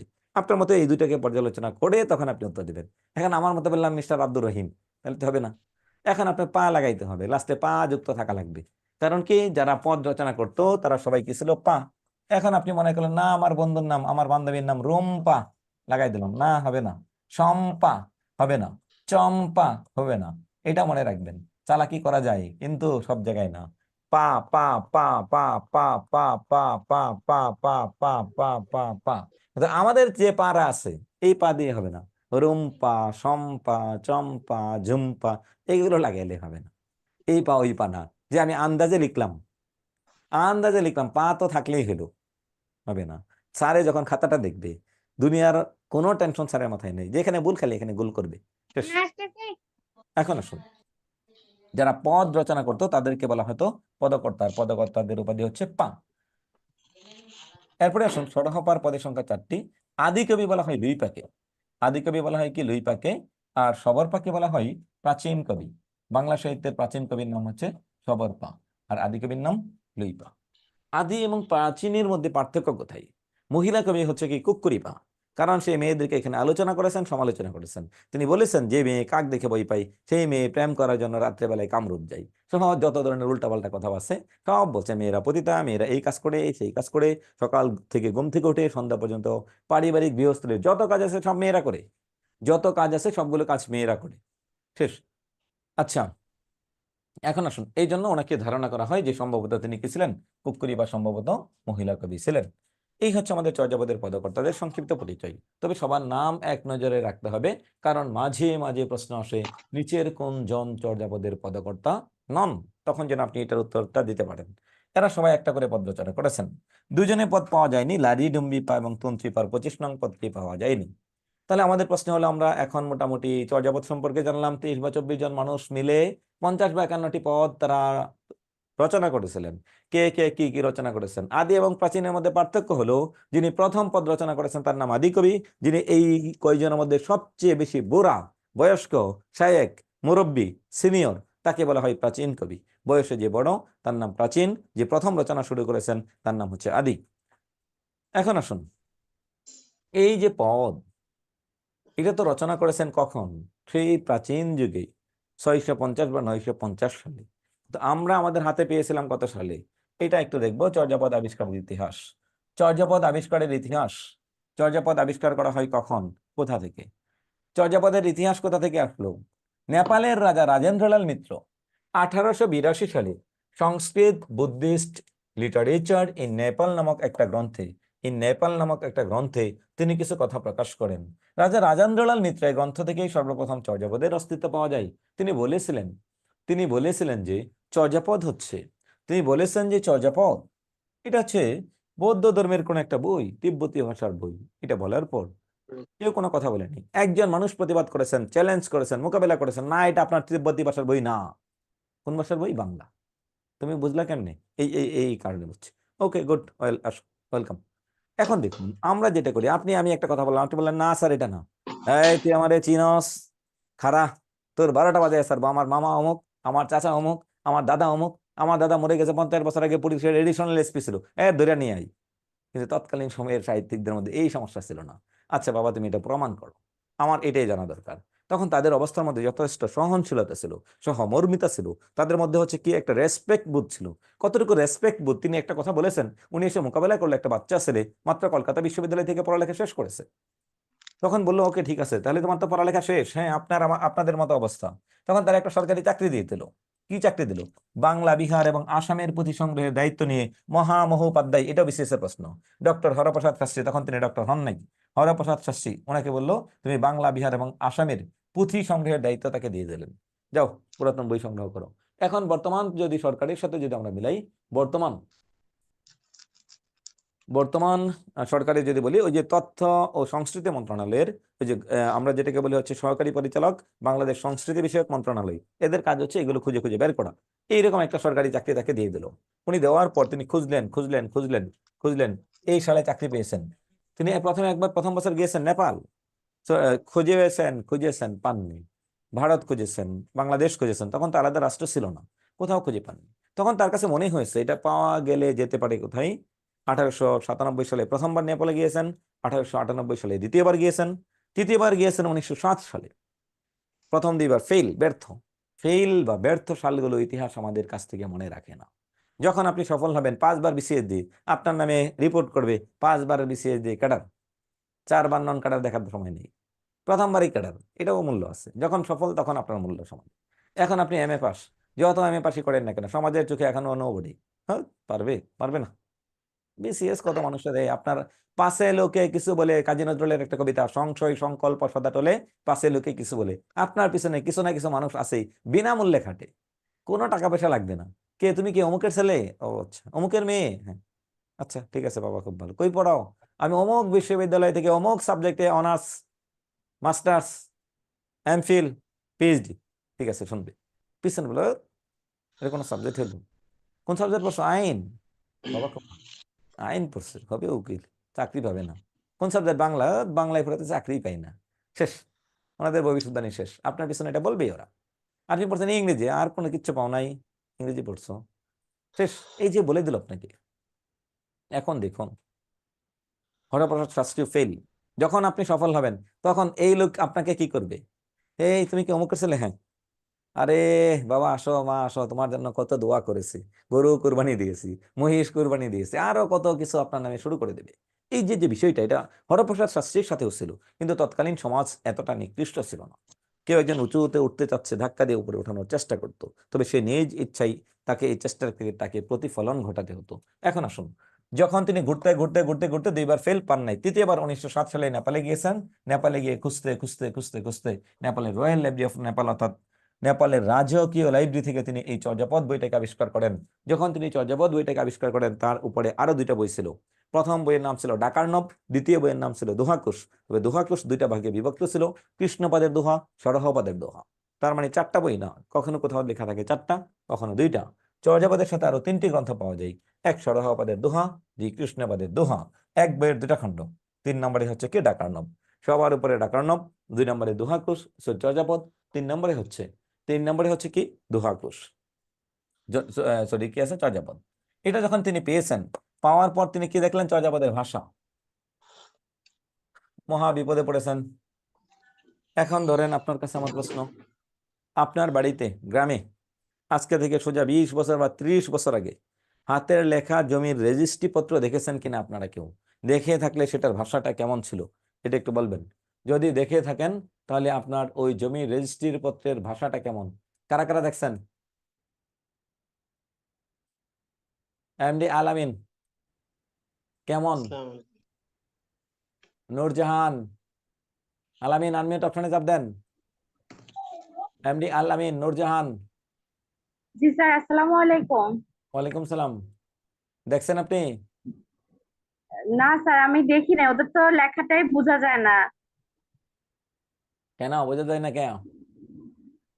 জানি না স্যার, মনে হয় যে দলিলের লেখাগুলো পড়তে অনেক কষ্ট হয়, এগুলো হাতে লেখা। মনিরুজ্জামান পেরিস। আচ্ছা, অস্পষ্ট, দেখা যায় না, বোঝা যায় না। হ্যাঁ, আব্বু বকা দেয় কারে? জাহিদ হাসানরে বকা দেয়, দিবে না? আপনি এমএ পাস করছেন, একটা দলিল পড়তে পারেন না, আপনারে বকা দিবে না থেকে কারে দিবে? হ্যাঁ, দুস্থ বকার না, দুস্থ ওদের লেখা। আসসালামু আলাইকুম স্যার। ওয়ালাইকুম সালাম। পেরেশ, কি খবর আপনার? আপনি আছেন কোথায়? স্যার কেমন আছেন? আমি ভালো আছি, আপনি কোথায় আছেন? স্যার আছি হাজারীবাগে। আপনার কি ইন্ডিয়া শেষ? হাজারীবাগে আছি স্যার। ইন্ডিয়ার সফর শেষ? জি স্যার, জি স্যার, ইন্ডিয়ার সফর শেষ। আচ্ছা, ঠিক আছে। আপনি কি দলিল পড়তে পারেন হাতের লেখা? স্যার আমি দেখছিলাম, আমার নানা খুব দলিল ভালো বুঝতো ওই টাইমে। হ্যাঁ হ্যাঁ দেখছি, ওই যে আমার নানা এসব কাজ করতো তো, ওই টাইমে দেখছি। ওটা কি আপনি পড়তে পারেন? ছোট ছোট ছিলাম। আচ্ছা, এখন আসুন, পড়াটা পড়তে কঠিন কারণ পারছি কিন্তু অল্প অল্প। এই অল্প অল্প পড়া দিয়ে হবে না, ভালো করে পারেন কিনা এটা দেখতে হবে। হ্যাঁ, এখন আসুন, যে আপনি ভালো করে পারেন কিনা। লেখাগুলো বোঝা যায় না, কারণ এটা অস্পষ্ট, আগেকার সময়ের ভাষা, আগেকার সময়ের ভাষা, এই জন্য এটা বোঝা একটু কঠিন। এখন আসুন, পানি দিও। এই জন্য এখন দেখুন, তখন তিনি যখন দেখলেন এই যে বই পাইছেন, এখন বইয়ের ভাষা বুঝেন না, তখন তিনি এই বইয়ের ভাষার নাম দিয়েছিলেন সান্ধ্য ভাষা, আলু আধারি ভাষা। কারণ সন্ধ্যাবেলায় কোনো কিছু দূর থেকে দেখতে কিছুটা স্পষ্ট, কিছুটা অস্পষ্ট দেখা যায়, তাই তিনি এই ভাষার নাম দিয়েছিলেন সান্ধ্য ভাষা। আর ডক্টর মোহাম্মদ শহীদুল্লাহ স্যার বলছেন না, এটা সান্ধ্য ভাষা না, এটার নাম হচ্ছে বঙ্গ কামরূপী ভাষা। ডক্টর মোহাম্মদ শহীদুল্লাহ মতে বিসিএস রিটেনে এখানে একটা প্রশ্ন আসবে, চর্যাপদের ভাষার সংক্রান্ত মতবাদ লিখুন। ডক্টর মোহাম্মদ শহীদুল্লাহর মতে বঙ্গ কামরূপী, সুনীতি কুমার চট্টোপাধ্যায়ের মতে আদি বাংলা ভাষা, আর হরপ্রসাদ শাস্ত্রীর মতে সান্ধ্য ভাষা বা আলু আধারি ভাষা। আলু আধারি এই জন্য বলা হয় যে সন্ধ্যাবেলায় দূর থেকে কিছুটা স্পষ্ট এবং কিছুটা অস্পষ্ট দেখা যায়, তাই তিনি এই ভাষার নাম কি দিয়েছিলেন? আলু আধারি ভাষা অথবা সান্ধ্য ভাষা। আলু আধারি ভাষা অথবা কি আছে, সান্ধ্য ভাষা। একজন লিখছেন পাপড়ি। স্যার লেখা এত বাজে, শুধু মনে হয় তেলাপোকা পায়ে কালি মেখে হেঁটে গেছে। হ্যাঁ, আপনার বাড়ি কই গো? হ্যাঁ, তেলাপোকা দেখলে প্রায় তেলাপোকা পায়ে কালি মেখে গেছে। হ্যাঁ, কথাটা খারাপ বলে নাই, কথাটা খারাপ বলে নাই। যারা দেখছে এরা বুঝবেন, আর যারা দেখেন নাই ওনাদেরকে বোঝানো একটু কঠিন হয়ে যাবে, ওনাদেরকে বোঝানো একটু কঠিন হবে। আচ্ছা, এখন আসুন, হিজি বিজি, সহজিয়া আর সহজানি একই, জি একই। এখন আসুন, একজনে একজন লিখছিলেন, আমি যখন বলছি আপনি কোন সম্প্রদায়ের, একজন লিখছেন কি জানি আহলে সুন্নাত আল জামাত, আরেকজন লিখছেন সুন্নি। ঘটনা একটাই। এই কই যাও? আমার মামার বাড়ি। আমার মাকে জিজ্ঞাসা করলাম, ও মা তুমি আমার সাথেই ছুটছো, কই যাও? বাপের বাড়ি। বাবারে জিজ্ঞাসা করলাম, ও বাবা এক রিক্সায় তো যাচ্ছি, তুমি কই যাও? শ্বশুর বাড়ি। ঘুরে ঘুরে দেখলাম তিনজন এক জায়গায়। কি খবর, তুমি না শ্বশুর বাড়ি, তুমি না বাবার বাড়ি, তোমরা আমার নানির বাড়ি কি করো? ঘুরে ঘুরে কথা একটাই, ঘুরে ঘুরে যে তিনজনের কথা একটাই, এটাই হচ্ছে এটা। একজন লিখছেন সহজানি, আরেকজন লিখছেন সহজ জানি, আরেকজন হচ্ছে সহজিয়া। দুইটা কি এক? জি এক। তবে এখানে একটু খেয়াল করবেন, একটা হচ্ছে জিয়া, ইয়া প্রত্যয়, ইয়ে প্রত্যয়, আনি প্রত্যয়। প্রত্যয়ের ক্লাসে এটা বুঝাবো, প্রত্যয়ের ক্লাসে এটা বুঝাবো। আচ্ছা, এখন আসুন, ডক্টর মোহাম্মদ শহীদুল্লাহ মতে প্রাচীন বাংলা কিংবা প্রাচীন বঙ্গ কামরূপী, এছাড়াও অপভ্রংশ হিন্দি, মৈথিলি, অসমীয়া, উড়িয়া ভাষার শব্দের প্রয়োগ আছে। এই কারণে এখন একটু দেখুন, আপনারা কখনো অপেরা দিয়ে ফেসবুক চালাইছেন কিনা? নিচে দেখবেন অসমীয়া একটা ভাষা আছে, এই অসমীয়া ভাষার 70% শব্দ বাংলার সাথে মিলে যায়। যখন এই অসমীয়া, অর্থাৎ বর্তমান যে আসাম প্রদেশ আছে ভারতের, আসাম বাংলাদেশের উত্তর এবং পূর্ব দিকে যে আসাম প্রদেশ আছে, এই আসাম প্রদেশের ভাষা হচ্ছে অসমীয়া। এই অসমীয়া বা অসমীয়া, এই অসমীয়া ভাষার সাথে কিছুটা মিলে যায়। যখন আমরা চর্যাপদ পেয়ে গেছি, তখন অসমীয়ারা বসে নাই, সে বলে এই সাবধান, এটা কিন্তু আমার বাপের বই। কেন?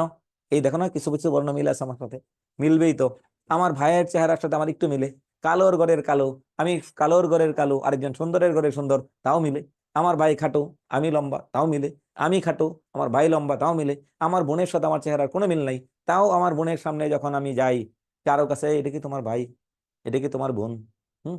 আমার ছোট ভাইয়ের এডমিশন টেস্টে হলে নিয়ে আসছি, সে আমার চেয়ে একটু কালো, একটু চিকন, ওরে কাউরে পরিচয় করাই নাই। এই তোর ভাইয়ের কি খবর, এই আমার ভাই কই পাইছিস, অমুক তোর ভাই না? সেই কথাবার্তা বলে আসছে, এই তুমি কি অমুকের ভাই? হ্যাঁ। চেহারার সাথে একটু মিল নাই। এই না, আমার কোনো ভাইটাই নাই। হ্যাঁ, আন্দাজি, আন্দাজে যা চল, কান ধরে একদিন একজনে নিয়ে গেছে, তোর নাকি ভাই নেই, এটা কি? আচ্ছা, এখন আসুন, ওর সাথে আমার চেহারার কিচ্ছু মিলে না, আপনার ক্ষেত্রে হবে মা বাবা ভাই বোন, জেনেটিক একটা রিলেশন যেটা আছে, জেনেটিক বা হেরিডিটি, কিছু না কিছু মিলবেই। হাসলে আমার দাঁতের সাথে ওর দাঁত মিলে, মনে হয় যে ও আমার ভাই।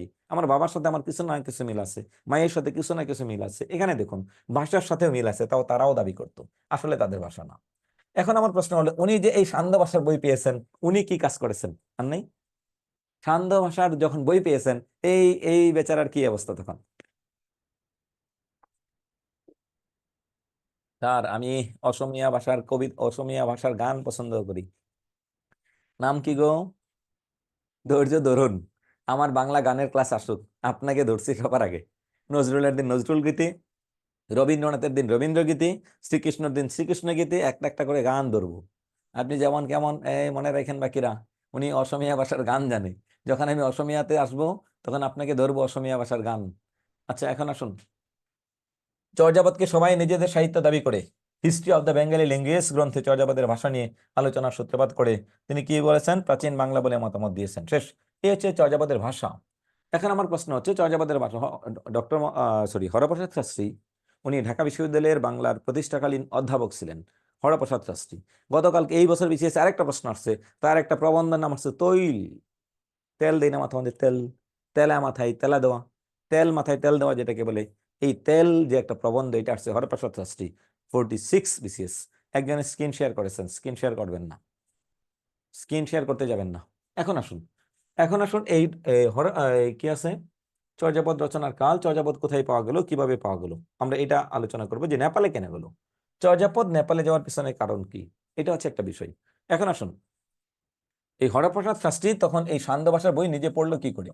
তিনি যখন ছাত্র জীবনে ছিলেন তখন মুনি দত্তের একটা টিকা গ্রন্থ ছিল, মুনি দত্তের সংস্কৃত ভাষায় মুনি দত্ত একটা টিকা গ্রন্থ লিখছেন। ওখানে 43 ওয়ার্ড ছিল, 43টা শব্দ ছিল, যে শব্দগুলোর বাংলা উনি তিব্বতী ভাষায় দিতে পারে নাই মুনি দত্ত। এইটা দেখার পর তিনি কি করেছিলেন, মুনি দত্ত যখন এইটা টিকাগুলো দিতে পারেননি, ওই প্রত্যেকটা শব্দই ছিল ওনার বাংলা শব্দ। যখন তিনি বাংলা শব্দ দেখেছিলেন, বাংলা শব্দ দেখার পর তার কাছে মনে হয়েছে, স্ক্রিন শেয়ার করছেন কেন?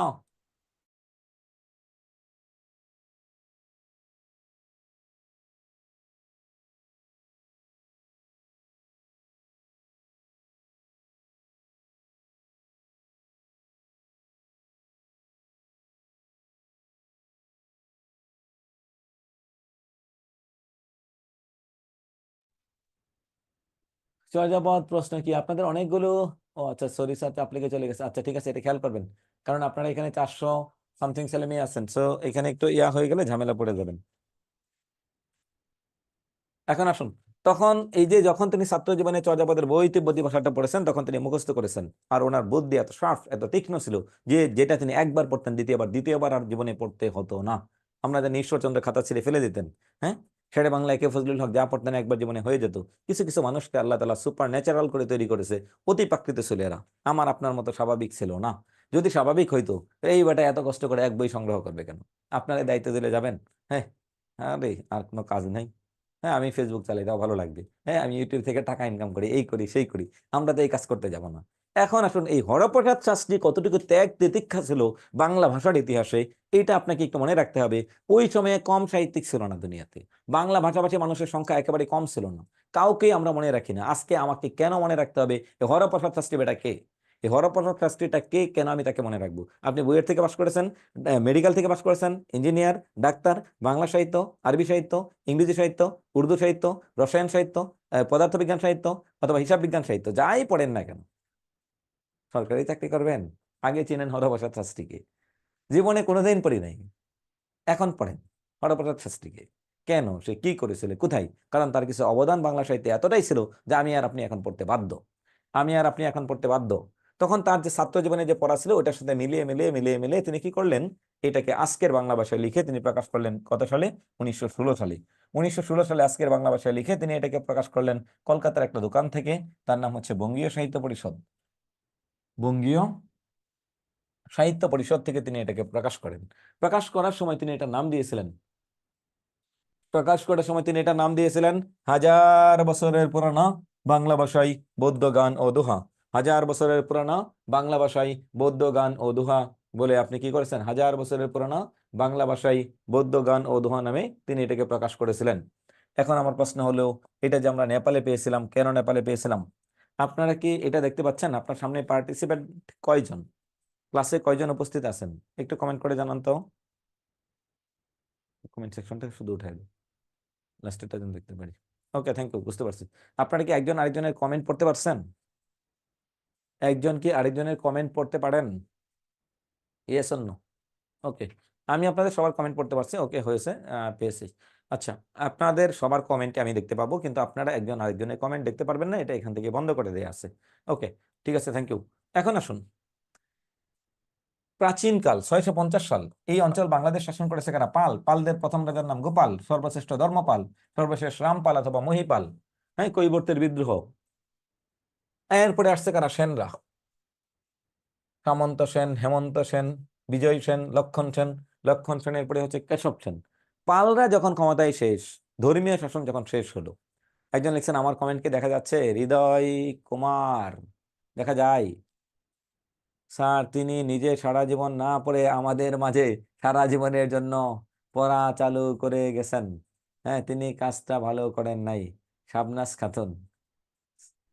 স্যার, সাউন্ড আরেকটু বড় হলে ভালো হয়, দেখো তো আরেকটু সাউন্ড বাড়ানো যায় কিনা। হ্যাঁ, আরেকটু সাউন্ড বাড়ানো যায় কিনা। আচ্ছা আসুন, কিছু করার নেই, বিসিএস দিবেন তো পড়তেই হবে। এখন আসুন, এই পালদের পরে যখন সেনরা আসলো, সেনরা তাদেরকে ধরে ধরে পিটিয়ে পিটিয়ে পিটিয়ে পিটিয়ে কি করলো? এই দেশ তারা করলো। বাংলায় মাত সোনাই বলতে একটা সময় ছিল, মাত সোনাই। পাল সম্রাটদের শেষের দিকে যারা ছিল অযোগ্য, এরা কি করতো? মাত সোনাই। এরা একজন আরেকজনকে গ্রাস করতো, একজন আরেকজনের পিছে লেগে থাকতো। তখন সেনদের মধ্য থেকে সামন্ত সেনের ছেলে হেমন্ত সেন সর্বপ্রথম তাদেরকে পিটিয়ে পিটিয়ে বের করে দিলে তারা সবাই গিয়ে আশ্রয় নেই কোথায়? নেপাল। কারণ তাদের পিতৃভূমি, ওখানে যারা আছে সবাই হচ্ছে কারা? বৌদ্ধ। আপনি দেখবেন রাখাইনে যখন মুসলিমদেরকে পিটালো, তখন সকল মুসলিম রোহিঙ্গারা চলে আসলো কোথায়? বাংলাদেশে। যখন হচ্ছে ফিলিস্তিনিতে সর্বশেষ যখন আগ্রাসন চালাই, তখন তারা তাদের পার্শ্ববর্তী দেশে চলে গেল। সিরিয়ার মানুষজন আশ্রয় নেওয়ার জন্য চলে গেল কোথায়? আশ্রয় নেওয়ার জন্য হচ্ছে তুরস্কে চলে গেল। বাংলাদেশের মানুষ 1971 সালে আশ্রয় নেওয়ার জন্য চলে গেল বাংলাদেশের পার্শ্ববর্তী পশ্চিমবঙ্গ সহ ভারতের কয়েকটা প্রদেশে। ঠিক এটাও এরকম ছিল। ঠিক শাওন হুসাইন, আমি আপনার প্রশ্নের উত্তর দিচ্ছি, দেখেছি অনেক আগে থেকেই। স্যার, চর্যাপদ মূলত কি? প্রশ্নে যদি আসে গানের সংকলন এবং কবিতার সংকলন, প্রথমে লিখবেন কবিতার সংকলন। যদি কবিতার সংকলন না থাকে, তখন দিবেন গানের সংকলন। আপনি আর আগেও কপি করেছেন, আমি এটা দেখেছি। আমি প্রশ্নের উত্তর একটা সেশনে যাব, তখন আপনাদের এই প্রশ্নের উত্তরগুলো দেওয়ার চেষ্টা করব। এখন আসুন, যার যত প্রশ্ন আছে আমরা উত্তর দেওয়ার চেষ্টা করব। স্যার, এই পড়াগুলো লেকচার শিটে থাকবে? লেকচার শিটে বহুত পড়া, দরিয়ার পড়া। ওই যে পরীক্ষার সিলেবাস থেকে বিশাল প্রশ্ন আসে, একটু লিখেন আর একটু, আর আপনি জানেন কতটুকু। এটাও এরকম যে আমি বেসিক বিষয় ক্লিয়ার করবো, এর চেয়ে অনেক বেশি থাকবে লেকচার শিটে। এখন আসুন, পালদের ক্ষমতা শেষ হলে সেন বংশের হিন্দু ধর্ম যখন আসে, সবাইকে পিটিয়ে পিটিয়ে তাড়িয়ে দিলে সব পালরা আশ্রয় নেয় নেপাল। এখন আপনাকে যদি এইভাবে তাড়িয়ে দেওয়া হয়, মা বাবা ভাই বোন সহ, আপনি কি আপনার ধর্মীয় গ্রন্থ রেখে যাবেন নাকি নিয়ে যাবেন? কমেন্টে লিখবেন yes or no। আপনি কি রেখে যাবেন নাকি নিয়ে যাবেন? আপনার ধর্মীয় গ্রন্থ কি রাখবেন নাকি নিয়ে যাবেন? আপনাদের এখন লেখাটা খুব বেশি জরুরি না, যদি মনে হয় টুকটাক লিখবেন, নতুবা এটা রেকর্ড ক্লাস পাবেন, রেকর্ড থেকে আটকে আটকে ধরে ধরে লিখবেন। আগে কান দিয়ে ভালো করে শুনুন, খুব ভালো করে শুনুন, খুব ভালো করে শুনুন। নিয়ে যাব, কারণ কি? আমার দুটা কাপড় না হলেও চলবে, আমার দুই বেলার খাবার না হলেও চলবে। আমি ব্যক্তিগত জায়গা থেকে আমার ধর্মগ্রন্থকে রাস্তায় ফেলে রেখে যাব না। তারাও তাদের ধর্মীয় গ্রন্থকে তারা রাস্তার মধ্যে ফেলে রেখে যায়নি, তখন তারা তাদের ধর্মীয় গ্রন্থকে নিয়ে চলে গেল কোথায়? নেপাল। তারা তাদের ধর্মীয় গ্রন্থকে নিয়ে চলে গেল কোথায়? নেপালে চলে গেল, নেপাল। তারা তাদের ধর্মীয় গ্রন্থকে রেখে চলে গেল কোথায়? নেপাল। তাই আমরা এই বইটাকে পেয়েছিলাম নেপালে। আমি হলে রেখে যাব। কিডা গো, কিডা এটা, কিডা কিডা? সামিউল আলিম। কি খবর আপনার? হ্যাঁ, সবাই বলে নিয়ে যাব, আপনি রেখে যাবেন কেন? ওরা আপনার মতো ছিল না দাদা। ও দাদা, ওরা আপনার মতো ছিল না। হ্যাঁ, ওরা আপনার চেয়ে ধার্মিক বেশি ছিল। হ্যাঁ, সবাই তো আমার মতো না। চাপু, স্যার, পালদের নাম অনুসারে কি নেপাল নামকরণ করা হলো? এটা নিয়ে অনেক ইতিহাস আছে, এটা সাধারণ জ্ঞানের সাজ্জাদ স্যার অথবা হচ্ছে অব্র স্যার পড়াবেন আপনাদেরকে। বিশাল বড় ইতিহাস আছে, নেপালের নাম নেপাল কেন হলো, নেপালের নাম নেপাল কেন হলো তার একটা ইতিহাস আছে। আমরা বাংলায় বলি ভারত, ইংরেজিতে বলি ইন্ডিয়া। কেন বলি? কেন বলি? আবার তারা নিজেরা কিন্তু ইন্ডিয়া বলে, ভারত বলে না, হিন্দুস্তান বলে। কিন্তু তারা কেন বলে, কেন তারা এই শব্দগুলো বলে, এটাকে ইতিহাস আছে, আপনারা পড়ে নেবেন। নেপালে আশ্রয় নিলে এই জন্য পরবর্তীতে নেপাল থেকে পাওয়া যায়। এখন আসুন, চর্যাপদ আবিষ্কার। চর্যাপদের বেশ কিছু নাম আছে, এক একজন এক একটা নাম দিয়েছেন। কেউ দিয়েছেন আশ্চর্য চর্যাচয়, কেউ লিখছেন চর্যা গীতি, কেউ বলছেন চর্যা গীতি কুশ, যেহেতু অনেকগুলো অংশ এখানে। কেউ বলছেন চর্যাচর্য বিনিশ্চয়ই, কেউ বলছেন চর্যা যোগ আশ্চর্য সমান সমান চর্যা আশ্চর্য বিনিশ্চয়। এটা আমাদের বিসিএস এর প্রশ্ন। চর্যাচর্য বিনিশ্চয় অর্থ কি? দেখুন, চর্যাচর্য মানে কি? চর্যা যোগ আচর্য, সন্ধি বিচ্ছেদ, সমান সমান কি হলো? চর্যা যোগ আচর্য সমান সমান হলো এটা চর্যাচর্য। চর্যা যোগ আচর্য সমান সমান কি হলো? চর্যাচর্য। আপনাদের প্রশ্নের সেশনে যাব। স্যার পালরা মনে হয় সেখানে যাই। জি, গিয়েছিল। আমি উত্তরটা এটা দিব না। একজন লিখছেন স্যার লেকচার শিট কি পিডিএফ নিলেই হবে নাকি ডিরেক্ট শিট নিতে হবে? মুক্তা আক্তার, এটা নিয়ে আপনারা সার্ভিস সেন্টারে কথা বলবেন। কত শত বই থাকতে এটাই খুঁজতে হলো কেন? এমন কি আছে এতে? এমডি মিজানুর রহমান। হ্যাঁ, এটা একটা কাজ করেন, হরপ্রসাদ শাস্ত্রীর সাথে দেখেন তো কোনো মতে কানেকশন করা যায় কিনা। ওনাকে গিয়ে ধরেন, ও দাদা, আপনি তো আমার বাপের ঘরের বাপের দাদার বন্ধুই হবেন, নাহলে দাদার বাপের বন্ধু হবেন, আপনি কেন আমাদেরকে এই প্যারা দিলেন? এইটা যদি প্রশ্ন করতে চান, তার আগে গিয়ে প্রশ্ন করেন রবীন্দ্রনাথ ঠাকুর কয়টা সাহিত্য লিখছে? শামসুর রহমান একাই লিখছে 56টা কাব্য। আরেক বেটা এখনো লিখতেছে নির্মলেন্দু গুণ। প্রত্যেকদিন সকালবেলায় একটা লিখে, বিকাল বেলায় একটা লিখে, রাত্রেবেলায় একটা না লিখলে তার পেটের ভাত হজম হয় না। এরে গিয়ে ধরেন যে দাদা পোয়েট অফ পোয়েট, অর্থাৎ কবিদের কবি, তুমি মাফ চাই তোমার কাছে আর কবিতা লিখো না। আমার 12টা না বাজালে আমার ছেলের 12টা বাজাবা, আমার মেয়ের 12টা বাজাবা। আমি না হয় কোনো মতে পার পেয়ে গেলাম। কয়েকদিন আগে বাংলাদেশ ব্যাংকের এডিতে একটা প্রশ্ন আসছিল, আমায় কি মাল্য দিবে দাও, আমি তোমার পেয়ে অমর হব। 99% ছেলে মেয়ে এটা পড়ে নাই তো পড়েই নাই। এটার উক্তিটা কে করেছে? এখন আসুন, ডিরেক্ট শিট নিতে চাই, তাহলে কিভাবে সংগ্রহ করতে পারবো? এই শিট বই সংক্রান্ত আমি একটা নাম্বার দিয়ে দেবো, এটা নিয়ে ওদের সাথে কথা বলবেন। এটা আমাদের টিচারদের সাথে এই বিষয়ে কোনো কথা বলা যাবে না, বললেও আপনার ফলাফল জিরো হবে, জিরো। কারণ আমি এটা নিয়ে জানি না কিছুই। আপনাকে এটা নিয়ে আমি এই কাজ করব। আচ্ছা, এখন আসুন। আচ্ছা, কে করেছে এই উক্তি? আপনারা কে করেছে ওরে জেনে কি করবেন? এই রানা,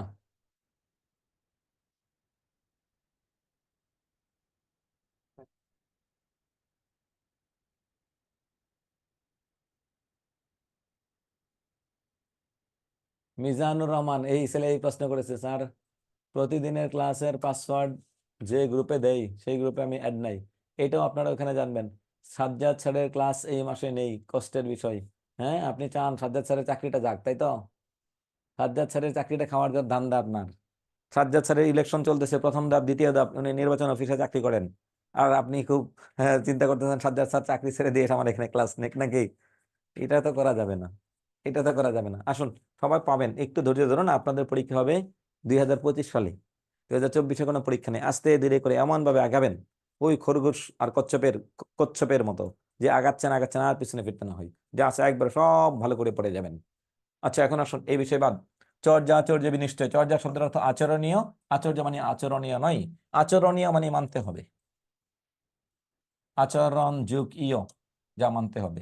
তার মানে এটা একটা ধর্মীয় গ্রন্থ। ধর্মীয় গ্রন্থের কথা দুইটা, সকল ধর্মগ্রন্থের কথা দুইটা। এটা মানতে হবে, এটা মানতে হবে না। সত্য কথা বলতে হবে, মিথ্যা বলা যাবে না। অন্যায়ভাবে কাউকে হত্যা করা যাবে না। মানুষের উপকার করতে হবে, বেবিচার করা যাবে না, খুন করা যাবে না। হ্যাঁ, ভালো কাজ করতে হবে, ধর্মীয় কাজ করতে হবে। ধর্মের কথাই এটা, এই ভালো মন্দ। এটাকে আরবিতে কি বলে? সৎ কাজের আদেশ, অসৎ কাজের নিষেধ। কোরআনে বহুবার আসছে যে তোমরা সৎ কাজের আদেশ করো, অসৎ কাজের নিষেধ করো। এটাই ধর্মের কাজ, পৃথিবীর প্রত্যেকটা ধর্মই কাজ এটা বলে। আচ্ছা, এরপরে আসুন। 47 অ্যাডভান্স বেচে ভর্তি হয়েছিলাম। অ্যাপের সমস্যা এবং ব্যক্তিগত সমস্যার জন্য মার্চের পর সেভাবে আর ক্লাস করা হয়নি। আজ থেকে ফার্স্ট একদম নিয়মভাবে আবার ক্লাস শুরু হলো এই ব্যাচের সাথে। জি, আজকে ফার্স্ট ক্লাস শুরু হয়েছে। যাদের অ্যাপসের সমস্যা ছিল, অ্যাপসের বিকল্প হিসেবে আপনাদের সেক্রেট গ্রুপ দিয়েছে। মনে রাখবেন, বিদ্যাবাড়ি বাংলাদেশের অনলাইন প্ল্যাটফর্মগুলোর মধ্যে সর্বপ্রথম এবং সর্বশ্রেষ্ঠ, সবচেয়ে বৃহৎ প্রতিষ্ঠান। ওনারা বিজনেস তো এটা, ওনারা অ্যাপস নাই তার মানে বসে আছে, বিষয়টা এরকম না। অ্যাপসের বিকল্প হিসেবে আপনাদের যা যা প্রয়োজন সবকিছু দিয়েছে। তো আপনার এটা নিয়ে আর কোনো টেনশন নেই এখন। এই তো পাইছি, জাহিদ হাসান লিখছেন আল আমরু আমর বিল মারুফ অন নাহি আনিল মুনকার। থ্যাংক ইউ জাহিদ হুসাইন, আপনি মনে হয় মাদ্রাসায় পড়ছেন বা আরবি ভালো জানেন। এটাই প্রত্যেকটা ধর্মগ্রন্থের কথা এটা। আপনি গীতাতে যাবেন একই কথা, আপনি বাইবেলে যাবেন একই কথা, আপনি হচ্ছে কোরআনে যাবেন একই কথা, আপনি হচ্ছে ত্রিপিটকে যাবেন একই কথা। সব ধর্মের কথা একটাই, সৎ কাজের আদেশ করো, অসৎ কাজে নিষেধ করো। এখন আসুন, এই যে 4টা গ্রন্থ, এটা একটা বিশেষ প্রশ্ন যে এটা কিছু মানতে হবে, আচরণীয় আর আচরণীয় নয়। এই ছিল আমাদের চর্যাপদ। এখন আসুন, বাংলা সাহিত্যের ইতিহাসে চর্যাপদ বুঝলাম, চর্যাপদের নামসমূহ দেখলাম, আবিষ্কারের প্রেক্ষাপট দেখলাম, চর্যাপদ প্রকাশ কত সালে দেখলাম, নেপালে পাওয়ার কারণ কি দেখলাম, চর্যাপদের রচনা কাল 650 অথবা 950 সাল দেখলাম। এখন আসুন, এখানে কি লিখছে, তার মধ্যে কার কার মতে ডক্টর মোহাম্মদ শহীদুল্লাহ স্যারের মতে চর্যাপদ রচনাকাল 650 থেকে 1200 সাল, সুনীতি কুমার চট্টোপাধ্যায়ের মতে 950 থেকে 1200 সাল, আরো অনেকের মতেই। ডক্টর প্রবোধ চন্দ্র বাগচি, ডক্টর দীনেশ চন্দ্র সেন, মনীন্দ্র মোহন বসুর মতে খ্রিস্টীয় 10ম থেকে দ্বাদশ শতাব্দী, ডক্টর সুকুমার সেনের মতে 10ম থেকে 14শ শতাব্দী। এটা গ্রহণ করা যাবে না, এটা গ্রহণ করা যাবে না। তবে চর্যাপদের রচনাকাল সম্পর্কে সুনীতি কুমার ও ডক্টর মোহাম্মদ শহীদুল্লাহর মতামত দুইটি সর্বজন গৃহীত। এই দুইটাই সর্বজন গৃহীত। স্যার কোনগুলো বেশি ইম্পর্টেন্ট বা কোনগুলো বেশি বেশি পড়লে ভালো পড়বো বলে দিলে ভালো হতো? কি লিখছেন? জুবাইদা, আমি আজকে ক্লাসে যা পড়াচ্ছি প্রত্যেকটা ওয়ার্ড ইম্পর্টেন্ট। আজকের ক্লাসে আমি ক্লাসে যা পড়াবো প্রত্যেকটা ওয়ার্ড ইম্পর্টেন্ট। এটা বেশি এটা কম এরকম কিছু না, আমার কাছে সব সমান। আর লেকচার শিটে আছে অনেক বেশি লেখা আছে, যে বই পড়বেন সেই বই আরো বেশি লেখা আছে। যা ইম্পর্টেন্ট তাই আলোচনা করতেছি। আর যদি মনে করেন শর্ট সাজেশন, তাহলে এখানেই আসছেন কেন? এটা আসবেন নভেম্বরে, সার্কুলার দিবে, ডিসেম্বরে সার্কুলার দিবে, জানুয়ারিতে আবেদন করবেন, ফেব্রুয়ারিতে পরীক্ষা দিবেন, মার্চে পরীক্ষা দিবেন, ফেব্রুয়ারিতে এসে কোচিং করবেন। তখন এটা ইম্পর্টেন্ট, এটা ইম্পর্টেন্ট। এখন কোনো ইম্পর্টেন্ট নাই, যা পড়াচ্ছি সব ইম্পর্টেন্ট। স্যার কথা বলতে চাই, দয়া করে সুযোগ দিবেন। হালিমা আক্তার নাকি জানি, একটু হাত তুলে রাখুন।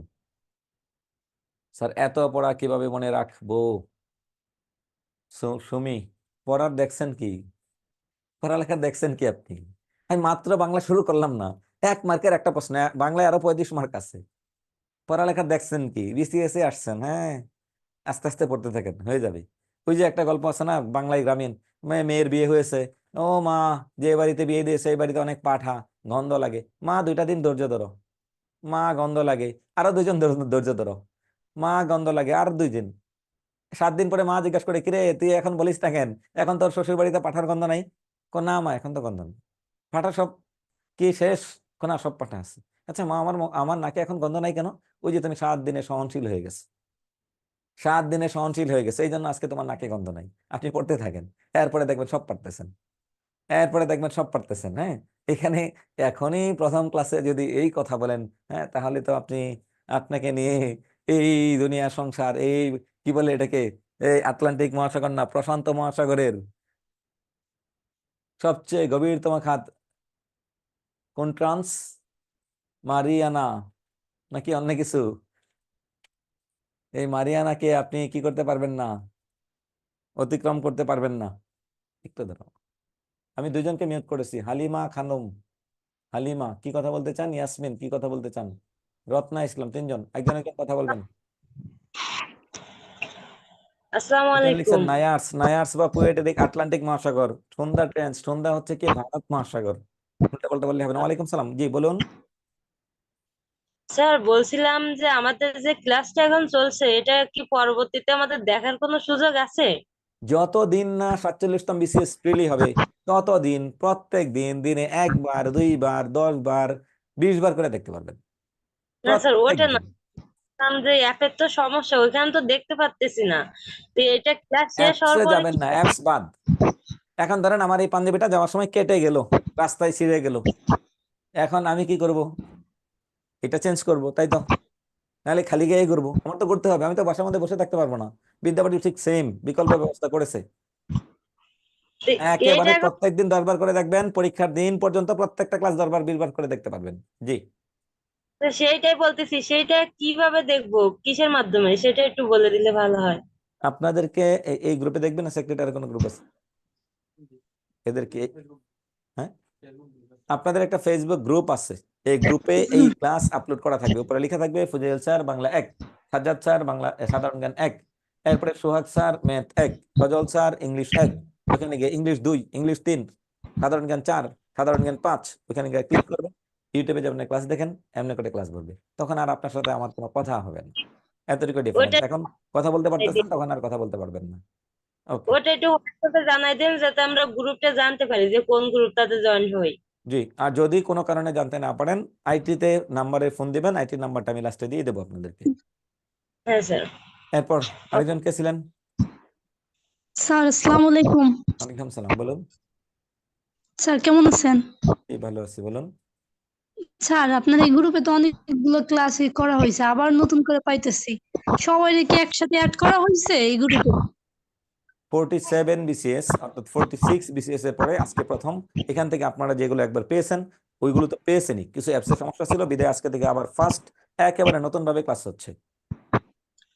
জি স্যার, আর ওই যে নতুন একটা লেকচার সিট আসার কথা ছিল, ওইটা কি সম্পূর্ণ আসছে? এখন কি ইয়াতে গেলে এটা পাওয়া আপনাদেরকে যাবে আপনাদের আসলে অফিসে গেলে? এটা আপনারা সার্ভিস সেন্টারে ফোন দেবেন। এই শীটের বিষয় আমরা জানি না, আমরা শুধু তথ্য দিব, পড়াবো। আর লেকচার শিট এটা পাই নাই, ওটা পাই নাই, ভর্তি হয়েছে, টাকা দিয়েছে, এটা আমাদেরকে বলে লাভ নেই। যত প্রবলেম সব সার্ভিস সেন্টারে ফোন নাম্বার আছে, ওখানে ফোন দেবেন। আমাদের কোনো স্যারকে ফোন দিলে এই ধরনের কোনো উত্তর স্যারেরা দিতে পারবে না। স্যারেরা আসে, ক্লাস নেই, কত নাম্বার ক্লাস? 5, 1, 2, 3, শেষ, ক্লাস শেষ, স্যার চলে যায়। তো এটা সকল তথ্যের জন্য বিদ্যাবাড়িতে আলাদা একটা টিম আছে, এখানে প্রচুর সংখ্যক ছেলেপেলে আছে, ওখানে ফোন দিবেন প্রত্যেকদিন। আচ্ছা স্যার, ঠিক ওকে, আছে, আর কোনো থ্যাংক প্রশ্ন? ইউ। না স্যার।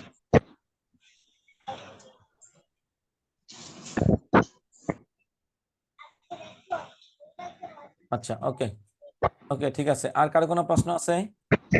আমি হয়তো সবার সাথে কথা বলতে পারবো না, তো এটার জন্য আপনারা মন খারাপ করবেন না। প্রথমে বলে দিচ্ছি, এখানে প্রায় 400 জন ছেলে, সবার সাথে কথা বলা আমার দ্বারা সম্ভব না। এই যে যারা কথা বলা শেষ, সাথে সাথে আনমিউট হবেন। আপনার এখানে ঠক ঠক শব্দ হচ্ছে, আমার এখানে আপনার শব্দটা আমি বারবার পাচ্ছি। হাবিব, আসসালামু আলাইকুম স্যার। ওয়ালাইকুম সালাম, জি বলুন। স্যার কেমন আছেন? জি ভালো আছি, বলুন। স্যার আমাদের প্রশ্ন করার সেগমেন্ট যদি একটু আলাদা করা হয় বা শেষ সময় করা হয় তাহলে ভালো হয়। এখানে পড়ার মাঝখানে স্যার একাধিক জি, প্রশ্ন বা আমি আজকে আমাদের প্রথম সময়টা ক্লাস তো একটু এই জন্য আমি দিচ্ছি, আমি পড়া শেষ না হওয়া পর্যন্ত কোনো সেশন দিব না। শুধু পড়ালেখা বোঝার জন্য মাঝখানে মাঝখানে আমি 5 মিনিটের সেশন নিব। যদি আপনার কোনো পড়ালেখা নিয়ে কোনো প্রশ্ন থাকে যে আমি এটা বুঝতেছি না, ওটা বুঝতেছি না, তখন আমি এটা করব। আজকে প্রথম ক্লাস তো এই জন্য আমি সুযোগ দিয়েছি। Thank you sir. ওকে, আমি বুঝি যে পড়ালেখার মধ্যে আমি এই যে কনসেন্ট্রেশনটা নষ্ট করতে চাই না, এই মনোযোগ ধরা রাখা কঠিন। এমনি মনের কাজ হচ্ছে ঘোরাফেরা, সারাদিন মন গিয়া ঘুরে ফিরে। এই জন্য আরেকটা বিষয় হচ্ছে, যাদের ক্যামেরা অন নাই ওনারা দয়া করে হাত তুললেও কথা বলতে পারবেন না, কারণ আমি আপনাকে দিব না। দুই কারণে, যে হালিমাকে দিয়েছে, হালিমা কথা বলা শেষ করে চলে গেছে, হালিমা এটা অফ করে নাই, এই জন্য এটা সবচেয়ে বড় সমস্যা। আস্তে আস্তে অবশ্যই অভ্যস্ত হয়ে যাবেন সবাই।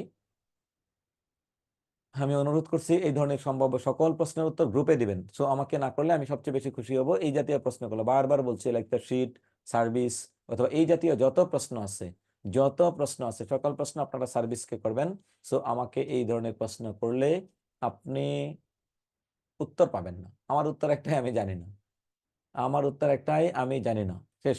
এখন আসুন, এই জাতীয় প্রশ্ন আমাকে না করলে আমি সবচেয়ে বেশি খুশি হব। এরপরেও যদি অগত্যা কোনো সমস্যা পড়েই যান, কমেন্টে লিখে রাখবেন, আমি কমেন্টটা খেয়াল করি। ওকে, এখন আসুন আমাদের চর্যাপদটা আমরা একটু শেষের দিকে যাচ্ছি। চর্যাপদের বয়স কত? যদি আমরা ধরি ডক্টর মোহাম্মদ শহীদুল্লাহ স্যারের যে মত 650 সাল, তাহলে এটা 2022 সালে এই প্রশ্ন আসছিল, এই জন্য আমরা এটা দিয়ে রাখছি। 2024 সাল থেকে 650 বাদ দিলে, যদি 22 সাল থেকে বাদ দিলে 1372 হয়, তাহলে আরো 2 যোগ করেন, 1374। তাহলে ডক্টর মোহাম্মদ শহীদুল্লাহ মতে 1374, আর সুনীত কুমার চট্টোপাধ্যায়ের মতে কত হবে? 1074। এখন আসুন, এটাও একবার প্রশ্ন আসছে, কত বছর? প্রায় 1000 বছর, প্রায় 1500 বছর, প্রায় 2000 বছর। আচ্ছা আচ্ছা, এখন আসুন, প্রায় 2000 বছর, প্রায় 1500 বছর। হ্যাঁ, এই বিষয়টা হচ্ছে এরকম। আপনারা একটা প্রশ্ন কমেন্টে আবার করেছেন, বারবার করেছেন, আমি কিন্তু বারবার উত্তর দিচ্ছি। 47তম বিসিএস না হওয়া পর্যন্ত আপনার এই ক্লাস থাকবে। ধরেন কোনো কারণে 47 শিক্ষা cadre special, doctor cadre special, মুক্তিযোদ্ধা cadre special, police cadre special হলো, তাহলে আপনারা 48-এ চলে যাবেন। আমরা যখন ওই যে 40 পরীক্ষা দিব, 38-এর পরে কি হবে? 39 প্রিপারেশন নিচ্ছে হুট করে শুনলাম 39 স্পেশাল, তাহলে আমরা কই যাবো? আমরা তো ডাক্তার না, আমাদেরকে পরেরটা যেতে হয়েছে। এখন আসুন, এটা হচ্ছে এরকম, তাহলে আপনাদের 48 পর্যন্ত ক্লাস চলবে। যতদিন পর্যন্ত না শেষ হবে বিসিএস পরীক্ষা, ততদিন আপনাদের ক্লাস চলবে, শেষ। এটা যেন, এই প্রশ্ন আমি আর আপনাদের কাছ থেকে শুনতে চাই না। আজকের এই প্রশ্নটা আর শুনতে চাই না আমি। আশা করি সবাই বুঝতে পেরেছেন এই বিষয়টা। 48-এ যদি আপনারা দেন 47 কোনো কারণে স্পেশাল, কালকে তো এটাই বলবেন, স্যার শুনতেছি 47 স্পেশাল, কোনো কারণ শোনেন নাই তাও বলবেন।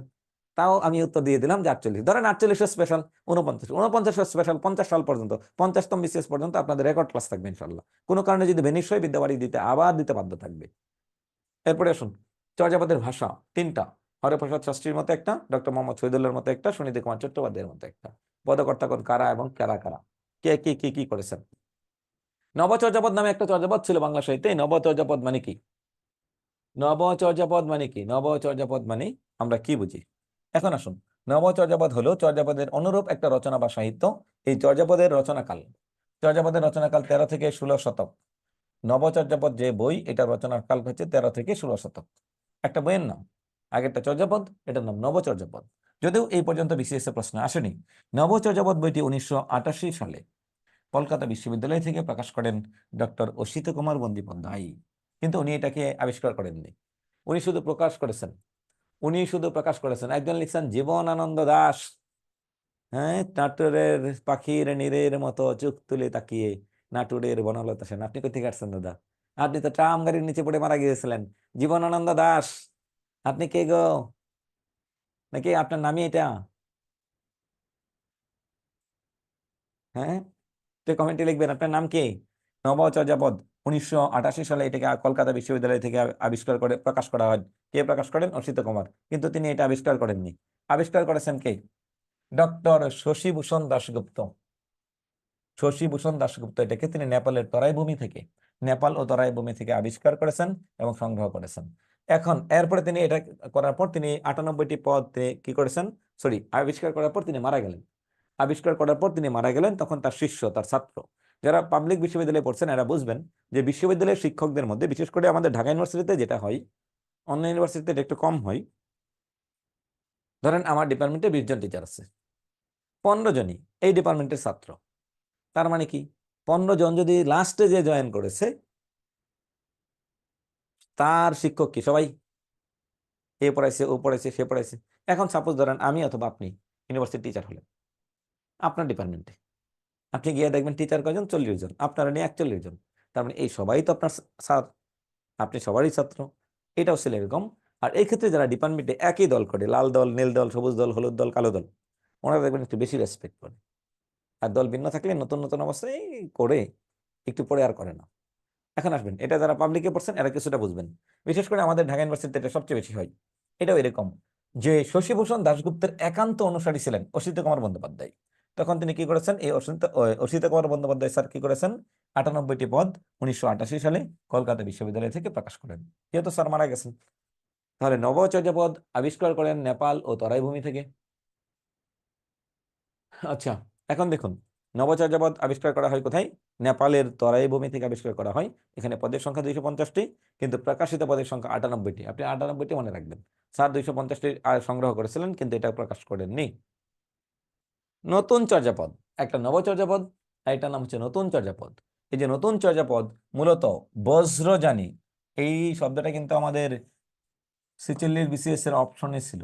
বজ্রযানী, বজ্রযানী, সহযানী, বজ্রযানী, সহযানী, বজ্রযানী, সহযানী। সহযানী বানানের মধ্যে পিএসসি যেটা করেছে, সহযানী বানানের মধ্যে পিএসসি সহজ ধানী বলে ফেলছে।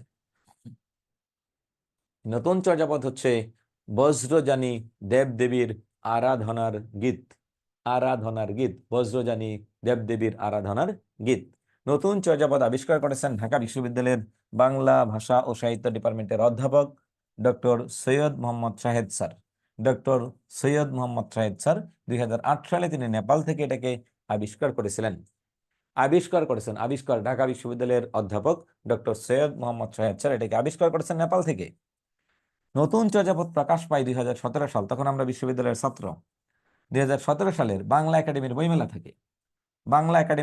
থেকে যখন এফ রহমান হলে থাকি, স্যারের এই বই যেদিন উদ্বোধন করে, প্রকাশ করে, মোড়ক উদ্বোধন, বাংলা একাডেমির বটতলায়, তখন আমরা অনেকেই সেখানে সাথে ছিলাম। যদি কোনোদিন এটা বিখ্যাত হয়ে যায় চর্যাপদের মতো, তাহলে যদি কোনোদিন ফুটেজ টুটেজ দেখাই, তাহলে তো আমারও দেখা যাবে। কিন্তু এটা এতটা ফেমাস হবে না যতটা ফেমাস হয়েছিল চর্যাপদ। আপনার শুধুমাত্র জানা দরকার যে এইটা কে রচনা করেছেন, কোথা থেকে আবিষ্কার করেছেন। ডক্টর সৈয়দ মোহাম্মদ শাহেদ স্যার এটাকে আবিষ্কার করেছেন নেপাল থেকে 2008 সালে, আর প্রকাশ করেছেন 2017 সালে বাংলা একাডেমির বইমেলা থেকে। নতুন চর্যাপদ মোট পদের সংখ্যা হচ্ছে 413টি। নতুন চর্যাপদের ভূমিকা অংশটি বিভক্ত 4টি ভাগে। এটা দরকার নেই, 4টি ভাগে বিভক্ত। এতক্ষণ আমরা যা পড়েছিলাম, আচ্ছা, এটা এটা এটা যখন 2017 সাল, জি, এটাকে আবিষ্কার করেছেন, আমরা কিছু গুরুত্বপূর্ণ প্রশ্ন দেখব। 43তম বিসিএস এর প্রশ্ন এসেছিল ক্যান্টনের দুটি শাখা এশিয়ার অন্তর্ভুক্ত। এশিয়ার অন্তর্ভুক্ত হিট্টি এবং তুখরিক। রুখের তেন্তুলি কুমিরে খাই অর্থ কি? আপনারা এখন কমেন্টে শুধু উত্তর দিবেন, যতটুকু পারেন কমেন্টে উত্তর দেওয়ার চেষ্টা করবেন, আপনি যতটুকু বুঝেন। রুখের তেন্তুলি কুমিরে খাই। কচ্ছপের দোহানো দুধ বাটে না ধরে, রানা। কচ্ছপের দোহানো দুধ বাটে না ধরে।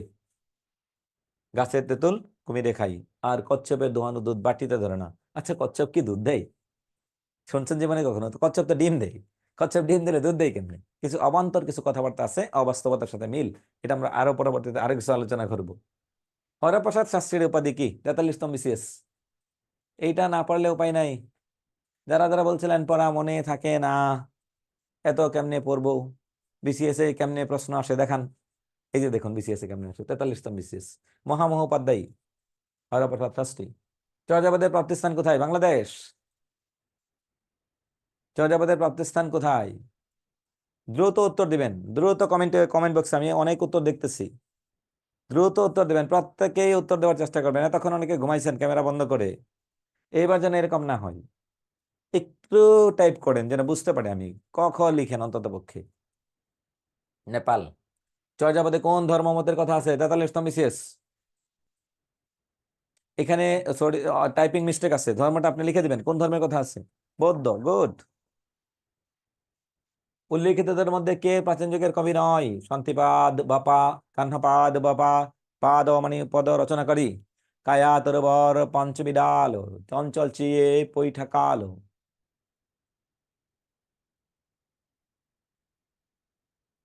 জি, রমণীপাদ নাই। 40তম বিসিএস এর প্রশ্ন। সান্ধ্য ভাষা বলতে কোন সাহিত্যের মধ্যে আছে? সান্ধ্য ভাষা, আলু আদারি ভাষা বা সান্ধ্য ভাষা কোন সাহিত্যের মধ্যে আছে? এই সান্ধ্য ভাষা অথবা কি আছে? আলু আদারি ভাষা। 38 বিসিএস চর্যাপদ। বাংলা সাহিত্যের ইতিহাস বিষয়ক গ্রন্থের মধ্যে ডক্টর মোহাম্মদ শহীদুল্লাহ লেখা কোনটি? 37। একটু টাইপিং মিস্টেক আছে, এটার উত্তর হবে Buddhist mystic song. Buddhist mystic song. Buddhist mystic song.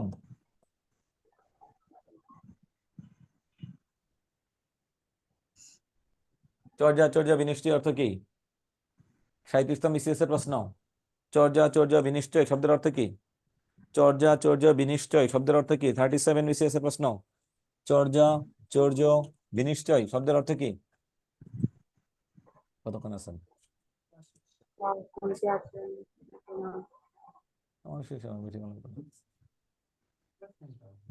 কোনটি আচরণীয়, কোনটি আচরণীয় নয়। 37 বিসিএস। এটা হচ্ছে কি ভাষা বিজ্ঞান, এটা মিস্টেক। এই দেখুন 46 বিসিএস এর প্রশ্ন।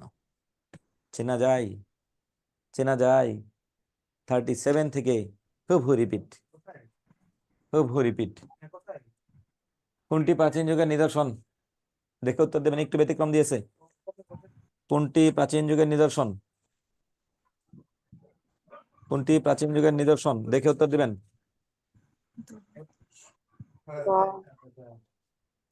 দোহা কুশ, সরহাবাদের দোহা, কৃষ্ণবাদের দোহা। 35 বিসিএস।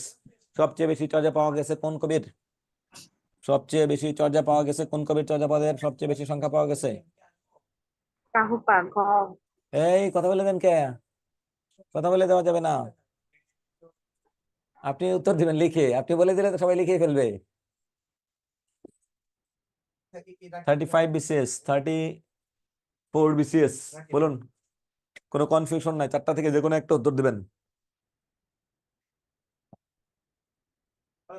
কোথায় আছে, কোন জায়গায় এটা?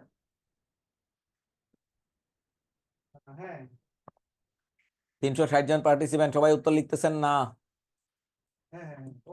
আমার তো আপনারা সিনিয়র, কিছু বলার নাই। কত সালে চর্যাপদ আবিষ্কৃত হয়? সবাই উত্তর কিন্তু লিখতেছেন না। না পারার কথা না, এতক্ষণ গল্প শুনেছেন। একটু ভরে একটু এই সময় একটু পানি দিয়ে দাও। কোন ছন্দে রচিত? এই ছন্দটা পরবর্তীতে দেখবো। মাত্রাবৃত্ত সরাসরি প্রাচীনকালের সাহিত্যের মধ্যে সরাসরি কোনো ছন্দ ছিল না, অনেকটাই মাত্রাবৃত্তের মতো। 33 BCS. The origin and development of Bengali language, ODBL, Suniti Kumar Chattopadhyay 1926 সালে রচনা করেছেন। আর ডক্টর মোহাম্মদ শহীদুল্লাহ স্যার রচনা করেছেন বুদ্ধিস্ট মিস্টিক সং। দুটাই বিসিএস এর প্রশ্ন।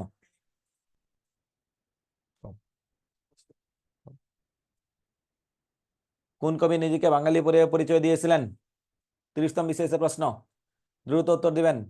কোন কবি নিজেকে বাঙালি বলে পরিচয় দিয়েছেন? বাংলা সাহিত্যের আদি কবি কে? চর্যাপদের আদি কবি কে? লু লু আলু আলু, আতে আ, লুতে লু, আলু, লুইপা। শেষ। বাংলা কথ্য ভাষার আদি গ্রন্থ কোনটি? এটা আধুনিক যুগের প্রশ্ন, এটা আমরা আজকে পড়বো না। কৃপাশাস্ত্রের অর্থভেদ। চর্যাপদ আবিষ্কৃত হয়েছে কোথা থেকে? 46 বিসিএস এখান থেকে একটা প্রশ্ন আসছে, দেখুন এই 4-5টা লাইন থেকে ধরতে পারেন কিনা। শ্রীকৃষ্ণ কীর্তন, শ্রীকৃষ্ণ কীর্তন বাঁকুড়ার কাকিল্লা গ্রাম থেকে কাকে উদ্ধার করা হয়েছে? এটা আসছে 46 বিসিএস এ। 46 বিসিএস এ প্রথম অপশনটা দেখুন, প্রথম অপশনটা আসছে 46 বিসিএস এ, প্রথম অপশনটা আসছে। আচ্ছা, এখন একটু বলবেন যে এই পর্যন্ত ক্লাস করার পর আপনার ফিলিংস কি? দ্রুত একটু কমেন্টে লিখবেন। কি কথা বলতে চাইছিলেন বলুন। শাকিলা, 1 মিনিট। স্যার আসসালামু আলাইকুম। ওয়ালাইকুম সালাম, জি বলুন। স্যার ক্লাস ভালো লাগছে, কিন্তু আমার এখানে নেট সমস্যা হওয়ার কারণে আমি এসএমএস করলে যাচ্ছে না, এটা একটু খারাপ লাগতেছে যে আচ্ছা, হয়তো বা আপনার আপনি এরকম হলে লিভ নেবেন, লিভ নিয়ে আবার জয়েন করবেন। ওকে জি স্যার আজকে ভালো লাগলো ওকে। রাকিব সরকার, আপনার নেটওয়ার্ক আপনার সমস্যা জন্য আমরা দোয়া বুঝতে পারছি এখানে। হুম, 46, 7। স্যার আসসালামু আলাইকুম। ওয়ালাইকুম সালাম, জি বলুন। জি স্যার, ক্লাস অনেক সুন্দর হয়েছে, কিন্তু স্যার একটা হচ্ছে আমার সমস্যা ছিল, যেটা যে এই যে সিলেবাস যদি একটু মানে বিশ্লেষণ করে একটু ইয়ে করতেন যে কোনখান থেকে সিলেবাস, কতটুকু আসে। জি আচ্ছা ঠিক স্যার, আছে, মানে তাহলে এটা মনে রাখবেন, আমার আগামী জন্য ক্লাসের একটু শুরুতে সুবিধা একটু বলে হতো। দিবেন। জি স্যার। আসসালামু আলাইকুম স্যার। ওয়ালাইকুম সালাম, জি বলুন। স্যার, যদিও এটা আমাদের প্রথম ক্লাস, এরপর আমার মনে হচ্ছে আপনি যখন ক্লাস নিচ্ছেন তখন অনেকে অনেক ইরিলেভেন্ট কমেন্ট করে, যেটা আপনি অ্যাভয়েড করে তাদেরকে সার্ভিসের সাথে কথা বলতে পারেন, মানে ক্লাসের ট্র্যাক থেকে বের হয়ে যাওয়া হচ্ছে অনেক সময়। জি, এটা আগামী ক্লাস থেকে আশা করছি, আজকে প্রথম তো, আগামী ক্লাস থেকে আশা করছি এটা আপনাদের মধ্যে হবে না। জি sir, thank okay you sir. মেসেজটি ইনভিজিবল করা যায়, দেখবেন দুটো পার্ট করতে পারবেন, মেসেজ ইনভিজিবল করা যায়। আচ্ছা, তাসনিম মাহি। আসসালামু আলাইকুম স্যার। জি ওয়ালাইকুম সালাম, বলুন। স্যার কেমন আছেন স্যার? ভালো আছি, আপনি কেমন আছেন? জি স্যার আলহামদুলিল্লাহ। স্যার ওই যে স্যার পিডিএফ এর জন্য স্যার কাকে ফোন দিতে হবে স্যার? যে নাম্বারে ভর্তি হয়েছেন ওই নাম্বারেই ফোন দিবেন, এবং আপনাদেরকে খুব দ্রুত একটা গ্রুপে অ্যাড করে দেবে। ওখানে একজন মেন্টর থাকবে, আপনাদের সকল সমস্যার সমাধান ওনারাই করবে। আর যে নাম্বার থেকে জানতে পেরেছেন যে আজকে আপনাদের ক্লাস, ওদের সাথে সবাই জি স্যার। যোগাযোগ করবেন। জি স্যার। ওকে, আসসালামু আলাইকুম। আচ্ছা ঠিক আছে, তাহলে সবাই ভালো থাকবেন। আর পরবর্তী ক্লাসে আবার কথা হবে, পরবর্তী ক্লাসগুলোতে আবার কথা হবে। আপনারা অনেকেই হিন্দিস করেছেন, আজকে সবার সাথে কথা বলতে সময় দিতে না পারার জন্য আন্তরিকভাবে দুঃখ প্রকাশ করছি। কে লাস্টে কি বলছেন? জি স্যার বলুন, জি বলুন। আসসালামাইকুম। জি জি স্যার, আমি মানে বলতে চাচ্ছিলাম আর কি যে ক্লাসটা অনেক ভালো হয়েছে। আর স্যার আমি একটু আমি জানতে চাচ্ছিলাম যে মানে অনেক ভিডিও তো দেখি বিসিএস এর সম্পর্কে, তো অনেকেই মানে বলে আর কি যে 9-10 এর বোর্ড বই পড়া, এরপরে হচ্ছে গিয়ে ওই যে লালের দীপাবলি, হুমায়ুন আজাদের বিভিন্ন বই। তো যে বিদ্যাবাড়ির একটা লাইভ সেশনেও দেখলাম যে ওই সাজ্জাদ স্যার ওরা বলতেছিল যে এইসব বই পড়ার কথা। তো আমার কথা হচ্ছে কি আগে কি আমরা বিসিএস এর যে বিগত সালের প্রশ্নগুলো সলভ করব, নাকি আগে এই যে বিষয়ভিত্তিক গাইড গুলো পড়া থেকে শুরু করব, নাকি হচ্ছে কি আগে ওই 9-10 এর বোর্ড বইগুলো পড়বো? বাংলার জন্য তো যে ব্যাকরণটা পড়তে বলা হয়, তো এই কারণে জিজ্ঞেস করছিলাম যে আর কি কোনটা থেকে শুরু করলে ভালো হয়। দেখুন, এখানে আপনি যে প্রশ্নটা করেছেন, স্যার যেটা বলেছে অবশ্যই ভালো বলেছে, যে পড়তে পারলে তো পড়ালেখার কোনো মাইন নেই, পড়ালেখা কাজে কোথাও না কোথাও লাগবে। সো পড়তে পারলে খুবই ভালো। লাল নীল দীপাবলি এটা আমি আমার জায়গা থেকে আপনাকে বলবো না যে আপনি পড়েন। আর কি আছে, কত নদী সরোবর, হুমায়ুন আজাদ স্যারের দুটা বই, এটা না পড়লেও চলবে। যখন ব্যাকরণের ক্লাসে যাব তখন বলবো 9-10 এর পুরাতন বোর্ড বই, মনির চৌধুরী স্যারের বোর্ড বই লাগবে। আপাতত সাহিত্য ক্লাসে কোনো ক্লাস লাগবে না, আগামী ক্লাস থেকে যে আমরা শীট দেব এটা পড়লে আশা করি শেষ হবে। এরপরেও যদি আপনার অনেক জ্ঞান পিপাসা থাকে তাহলে পড়তে পারেন, সেটা আপনার একান্ত ব্যক্তিগত বিষয়। এর আগে দরকার যা ক্লাসে পড়িয়েছি তা প্রথম দিন পড়া, 2 দিন পরে আবার রিভিশন দেওয়া, তৃতীয় দিন আবার রিভিশন দিয়ে সম্পূর্ণ মনে আছে কিনা প্যাকেজ করে মাথায় ঢোকানো। মনে নাই 14টা বই পড়েছেন, লাভ নাই, লাভ নাই, লাভ নাই। যতটুকু পড়বেন মনে রাখতে হবে, ধরে ধরে কৃত্রিম ভাবে হলে মনে রাখতে হবে। মনে রাখতে না পারলে কোনো লাভ নেই। এরপরে যদি পড়তে পারেন অবশ্যই সাধুবাদ। আপনার যদি সামর্থ্য ধরে 2টা 3টা 4টা করে বই পড়তে পারবেন, কোনো সমস্যা নেই। স্যার, সাজ্জাদ স্যারের নিবন্ধন ক্লাস লিখিত না করে আপনার ক্লাসটা করলে অনেক ভালো লাগলো, থ্যাংক ইউ। বিতু, আপনি একই কমেন্ট মনে হয় আরো একবার করেছেন, যেহেতু এই জন্য আমি আর পড়ি নাই। আচ্ছা ঠিক আছে, তাহলে আজকের মতো আমরা বিদায় নিচ্ছি। পরবর্তী ক্লাসে আবার আপনাদের সাথে দেখা হবে বাংলা সাহিত্যের মধ্যযুগের প্রথম অংশ নিয়ে। সবাই ভালো থাকবেন, সুস্থ থাকবেন, আল্লাহ হাফিজ।